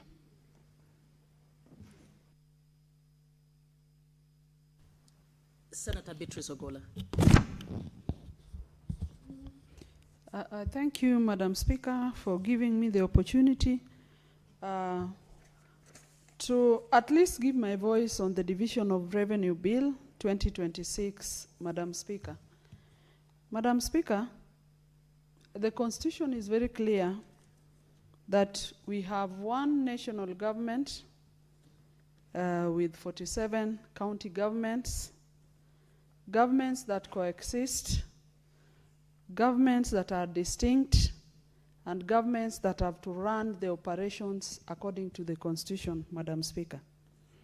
Madam Speaker, Kenyans made their minds and spoke out very clearly at the onset of devolution. And Kenyans were very passionate and picked out key functions that they wanted the county governments that are governments that are closer to the people. And with that closeness, Madam Speaker, in terms of proximity, the people wanted leaders that they would be able to engage daily, leaders that lived with them down at the county levels, leaders that would often visit them at the wards, and they even dreamt that they would have leaders that they would see at the village levels. Madam Speaker, why I bring this proximity of the leadership that the people deliberately chose is that there are services in this country, that there are services, there are sectors that mean so much to our people. And it does not mean that others do not mean so much. But Madam Speaker, look at the choice of health, the choice of water, the choice of agriculture. Madam Speaker, there were by design that the people of Kenya decided that these functions would be taken over by the county governments that were closer to them. Madam Speaker, I'm bringing this argument because, Madam Speaker, even at the time that these functions were being allocated to the counties and they were being unbundled, Madam Speaker, and I talk to you knowing, Madam Speaker, that you are a name in the devolution space. Madam Speaker, you know that these functions, even as they were unbundled to the county governments initially, and even after that, the issue of costing has remained a thorny issue. Madam Speaker, and that is why I'm going to go straight to the figures that have been proposed here. And I want to say from the onset that I will go by the figure that was proposed by the Commission of Revenue Allocation, Madam Speaker, which was 458.9 B, Madam Speaker. Madam Speaker, CRA is an independent commission, a commission that has a constitutional mandate over revenue in this country. And why should we assume figures that they come up with? Madam Speaker, because at the onset of devolution, Kenyans precisely decided on certain commissions because they knew that they needed a body to independently decide between these two levels of government. And Madam Speaker, because functions were never costed. And Madam Speaker, if I'm wrong, I need that evidence tabled in the Senate. Where is the costing that was done? We keep on giving resources to sectors arbitrarily. And that is why, when you reflect back at the counties, health continues to struggle, Madam Speaker. We are tired, and as women, we are tired of hearing this story of health centers and hospitals having no drugs, Madam Speaker. That you'd go and find medics, and our people mostly at the lower levels, at levels 2 and 3 and 4, those are hospitals that are frequented by our ordinary people in the villages. It means then they have confidence that when they walk into that hospital, a mother that carries their baby and walks to that hospital is a mother who knows they have a government they elected, either at the county or the national government, and they live. If they're unwell, they go to hospital because they need services. And the services should never only be limited to seeing a doctor. You see the doctor, and the doctor sees and makes a diagnosis, and the doctor writes down what will help the patient. And in the same hospital, a Kenyan should walk into that hospital, see a medic, consult with the medic, go to a laboratory for checking, walk back to the doctor, get their prescription, go to a pharmacy, and be able to get all the medicine that has been prescribed. Madam Speaker, while we are at the villages, we have often been confronted by very pathetic cases of mothers, of patients who walk to hospital, and after that, they are told there are no adequate medical, there are no adequate medicine, and so you are given a sheet and they are told to walk to the nearest chemist. Madam Speaker, that is not the dream Kenyans had when devolution came.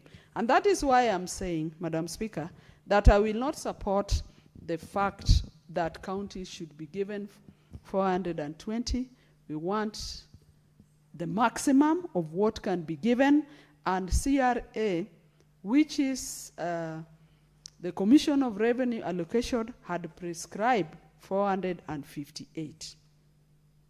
Madam Speaker, we have other than health. And health is devolved. And we want adequate funding given to health. Madam Speaker, when you come to water, you and me and all of us here know how useful water is. Water is a basic. Is basic to humanity. Madam Speaker, we want to see our villages having water. We want to see women accessing water as close as possible to their homes. And this can only be done when funds are available, Madam Speaker. Madam Speaker, I'm emphasizing this because these are the dreams our people had when they decided that these sectors had to go down to the leadership that was closer to them.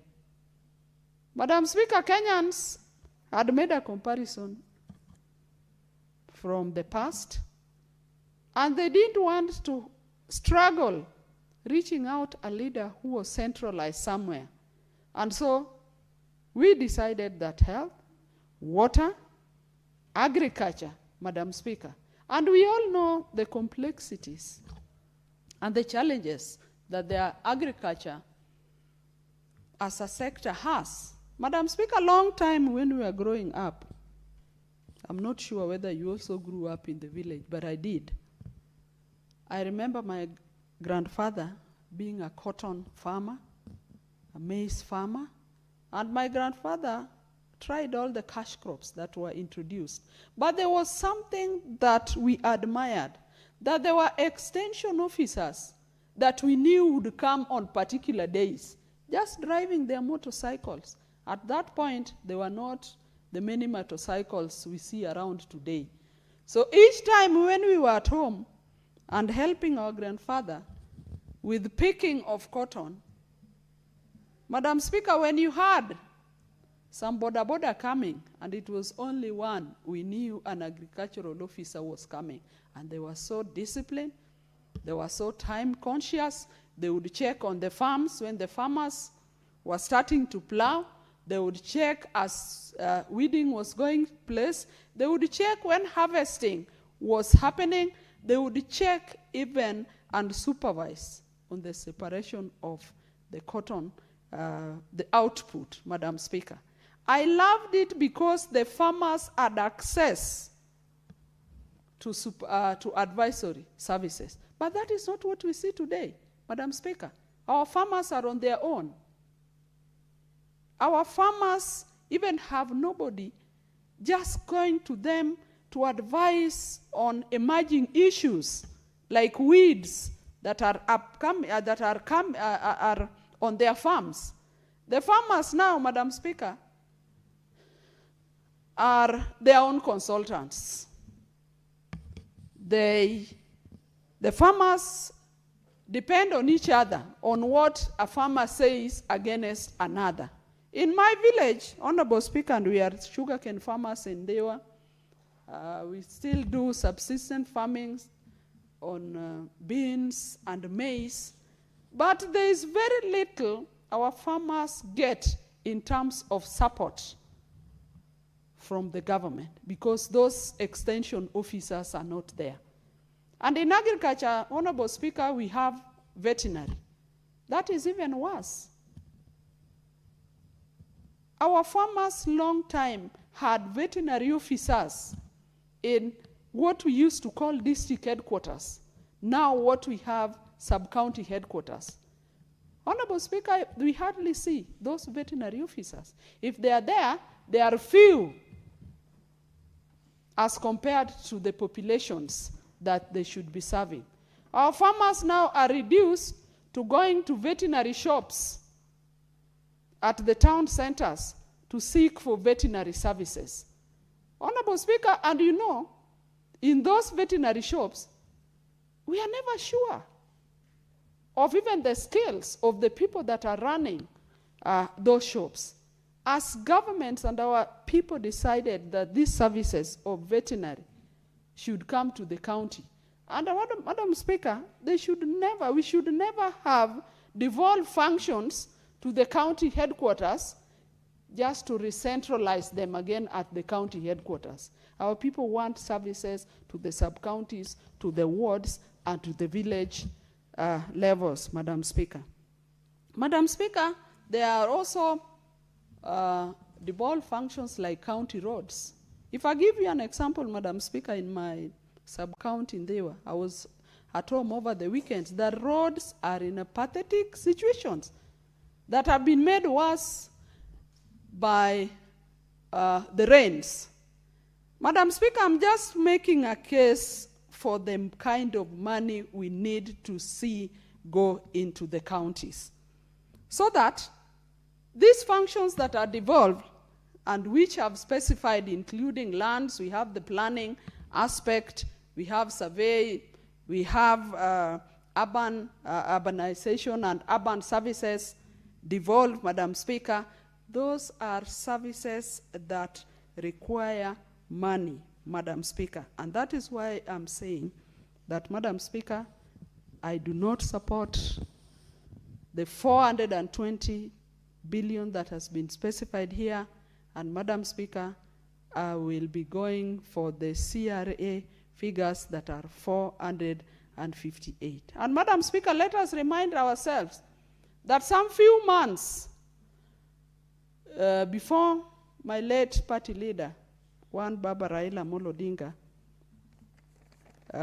moved on to the next life, hopefully we will all meet there. Baba Raila Odinga, the father of devolution, was in this house, and he made a pronouncement of 450 billion. I remember even at a formal sitting, he made that. And Madam Speaker, I do not say this for nothing. I say this because informally at those meetings, formally, the House leadership of both houses made commitments of the 450. I would like to urge the two houses to live by those pronouncements, that if we cannot go for the CRA figures, let us not go below the 450 billion that we have all dreamt of having. And lastly, Madam Speaker, because I know my colleague, Senator and son, Senator Methu, is there, and I can see he wants to spew some wisdom from Nyandarua and from the Republic, I want to step back and say that even as Senate debates the divisional revenue bill, and as we work as per the constitutional responsibility we have to get these monies to the counties, the governors should never assume that the Senate has a role over these funds after their disbursement. That as we debate them, as we ensure the counties get their money, the issue of accountability and transparency is not optional, Madam Speaker. And let the Council of Governors and the governors know that even appearances in committees and in Senate is not a choice. It is constitutionally spelled out. And as servants of the people of this republic, both the Senate and the governors have a duty to account to the people of Kenya, which we do in our committees. Madam Speaker, I go back to listen because somebody told me that what you say you already know. But what you listen to is a new thing. And so I step back to listen to the next senator. Thank you, Honorable Speaker. Senator Methu. Thank you very much, Madam Speaker, for allowing me an opportunity to say what I know, because I've listened to what I don't know. And we are in that season, Madam Speaker, again. You know, one of the cardinal roles of this House, the Senate, one of the things that we take a lot of pride in is that we are the fulcrum around which devolution revolves, Madam Speaker. And we have been very consistent since I joined this House that we want to send as much money as we can, as much money as it is deserved, as much money as it is espoused in the Constitution to our devolved units, regardless of the bad manners that we see from the governors, Madam Speaker. And I'm sure I'll come to it, write down my contribution, Madam Speaker. If you read the submissions that have been made by the Council of Governors, you sometimes wonder whether these are the same people who don't want to take responsibility, who don't want to be accountable. And you know, Madam Speaker, I'm a Christian, a staunch Christian for that matter. If you read the parable of the talents, Madam Speaker, it was very clear. The people who are rewarded are those who are accountable of the talents that are given. Even the person who got 2 talents, I think, was rewarded. That is what is in the Bible. The one who took 1 talent and could not account for that 1 talent, they say that, oh, we took this talent and went and hid it somewhere. They were punished severely. So therefore, the governors cannot keep saying that they want so much money pushed down the counties, Madam Speaker, but they don't want to appear before the Senate to come and account for the reason that they think. You know, they say that, oh, what we have is not enough. But why don't you first account for what you, don't, for what you have so that you can get some more? You know, the provisions of the law for officers who operate interest, Madam Speaker, you only get your interest replenished when you have accounted for what you had already gotten, Madam Speaker. Let me say 2 very quick things, Madam Speaker. And I'm very happy about the work that has been done by our committee, the Committee on Finance, Madam Speaker, that regardless of the provocation and what I have heard as the comments that have been made by my colleagues, the senators, Madam Speaker, that regardless of the provocation that we have heard from the governors, those who speak very badly about this House, Madam Speaker, we have not lost sight of what we want because, Madam Speaker, if you look at the functions that are in Schedule 4 of what the Constitution expects will be done by our devolved units, Madam Speaker, these are issues that really touch the person at the lowest level of the pyramid, Madam Speaker. Issues to do with water, issues to do with the provision of health services, Madam Speaker, issues to do with agriculture, issues to do with livestock, Madam Speaker, issues to do with trade, Madam Speaker. Very, very basic requirements of human dignity, Madam Speaker, are provided for in the Constitution that there will be functions that will be undertaken by county governments, Madam Speaker. That is the reason why, as a Senate, we shall always continue, and we will all fight from the same direction, Madam Speaker, to push more money. And that is why I really support this proposal by the Finance Committee, that we are meant to have 454 billion sent to the county government, Madam Speaker, which is a significant growth, Madam Speaker. It is not out of nothing. And I think that is the reason why the Constitution, in the provisions of Article 203, Madam Speaker, were very specific of how much should go to counties, Madam Speaker. Counties are not at the mercy of the national government. I have seen the submissions that have been made by the National Treasury. They wanted to look like what is shared between counties and national government, Madam Speaker, is what remains after national governments take care of its obligations, Madam Speaker. I've seen one of the reasons why they don't want to grow they want to grow the revenue of the counties with about just 5 billion, Madam Speaker. They are saying that they are servicing national debt.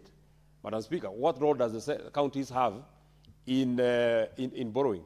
Do counties participate in borrowing? These are 2 levels of government of equal nature, Madam Speaker. It is not what remains after the national government takes care of its obligation, because anyway, when you borrow this money, you don't involve counties in the projects that are in the programs and the projects that you are undertaking. So it is upon you, the people at the national government, Madam Speaker, to know how you will repay this money that you are borrowing. It has nothing to do with the counties, Madam Speaker. What we need to look at is how has our national revenue grown within this financial year, Madam Speaker, so that we know.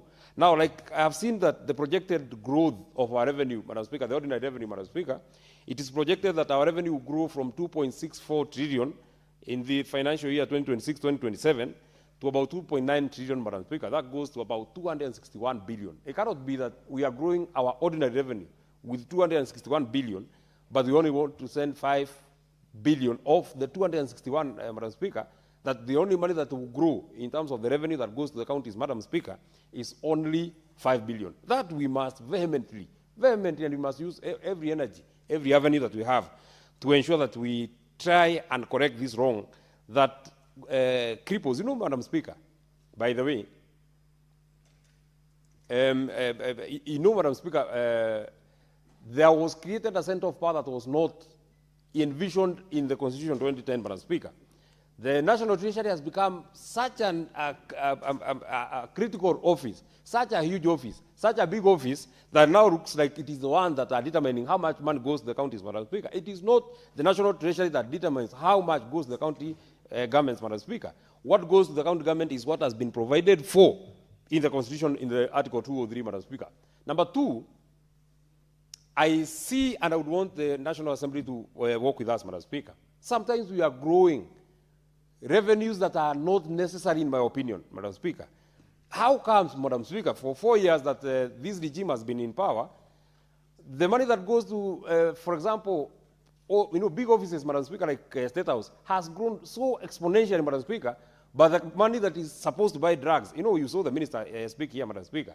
They are saying SHA does not provide drugs, Madam Speaker. That is actually true. But how comes that we don't want to send money, enough money, Madam Speaker, to enable our governors, Madam Speaker, buy enough drugs so that our people can actually celebrate as much as those who are in State House are celebrating because their budgets have grown. There's nothing that the person from Vihiga, there's nothing that the person from Kisumu will get from government, because not all of us can be able to feed and go to State House and get the 3,000, 10,000 that is given there, Madam Speaker. We only want services to be taken to our people. Maybe finally, because I see my time is really gone. When we started, and you had, I think, if you even look at the national address that was made by the president in his first year, in his second year, he was taking a lot of pride when he was speaking, Madam Speaker, and he's saying that this will be the first administration that will ensure that we are sending enough money to counties on time. I wonder whether he can say that if he comes at the end of this year. Because, Madam Speaker, if you look at the money in the first half of 2025-2026, Madam Speaker, or 2026-2027, Madam Speaker, the first half, 50 billion, I had it in my notes, it is 50.4 billion has not been transferred to counties, Madam Speaker. So how comes we keep now changing? This country has a habit of things changing every day, and people speaking different languages every time. 1 minute you are speaking about Mama Mboga. Next minute you are speaking Mutia Boda Boda. Now you are no longer now speaking about Mutia Boda Boda. You are no longer speaking about Mama Mboga.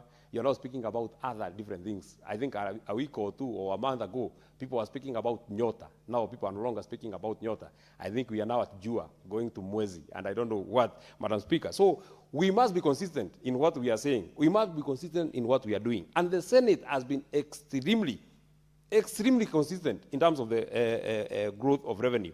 There is one more thing that I want to speak about, Madam Speaker.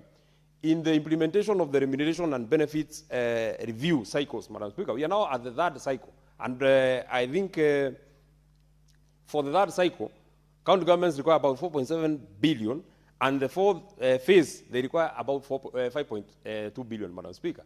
We must try and carry everyone along, Madam Speaker. Inflation is there. Things are changing. It cannot be, Madam Speaker, that we expect somebody to have the same quality of life as they had in 2022, and we are paying them the same salary that they got, Madam Speaker. This benefit review must be implemented. Finally, There is this group, and we have spoken about it, I think, since I joined this parliament. And I am now an old member of this house. I hear that by the last half of this year, I think I'll be 4 years, Madam Speaker. We must ensure that our UHC workers, Madam Speaker, are now permanently absorbed. These 8.9 billion, we can't keep speaking about it, Madam Speaker. Their contracts are expiring in April and September of 2026, Madam Speaker. It cannot be that we speak about this thing every now and then. This thing must be implemented once and for all before we get to campaigns, Madam Speaker. You know, when we get to campaigns, people will be buying paraffin to run motorcycles, Madam Speaker, and we don't want to get... Honorable Senators, it is now 6:30 p.m. Time to adjourn the Senate. Senator Matthew, you still have a balance of 10 minutes. The Senate therefore stands adjourned until tomorrow, Wednesday, 29th April 2026 at 9:30 a.m.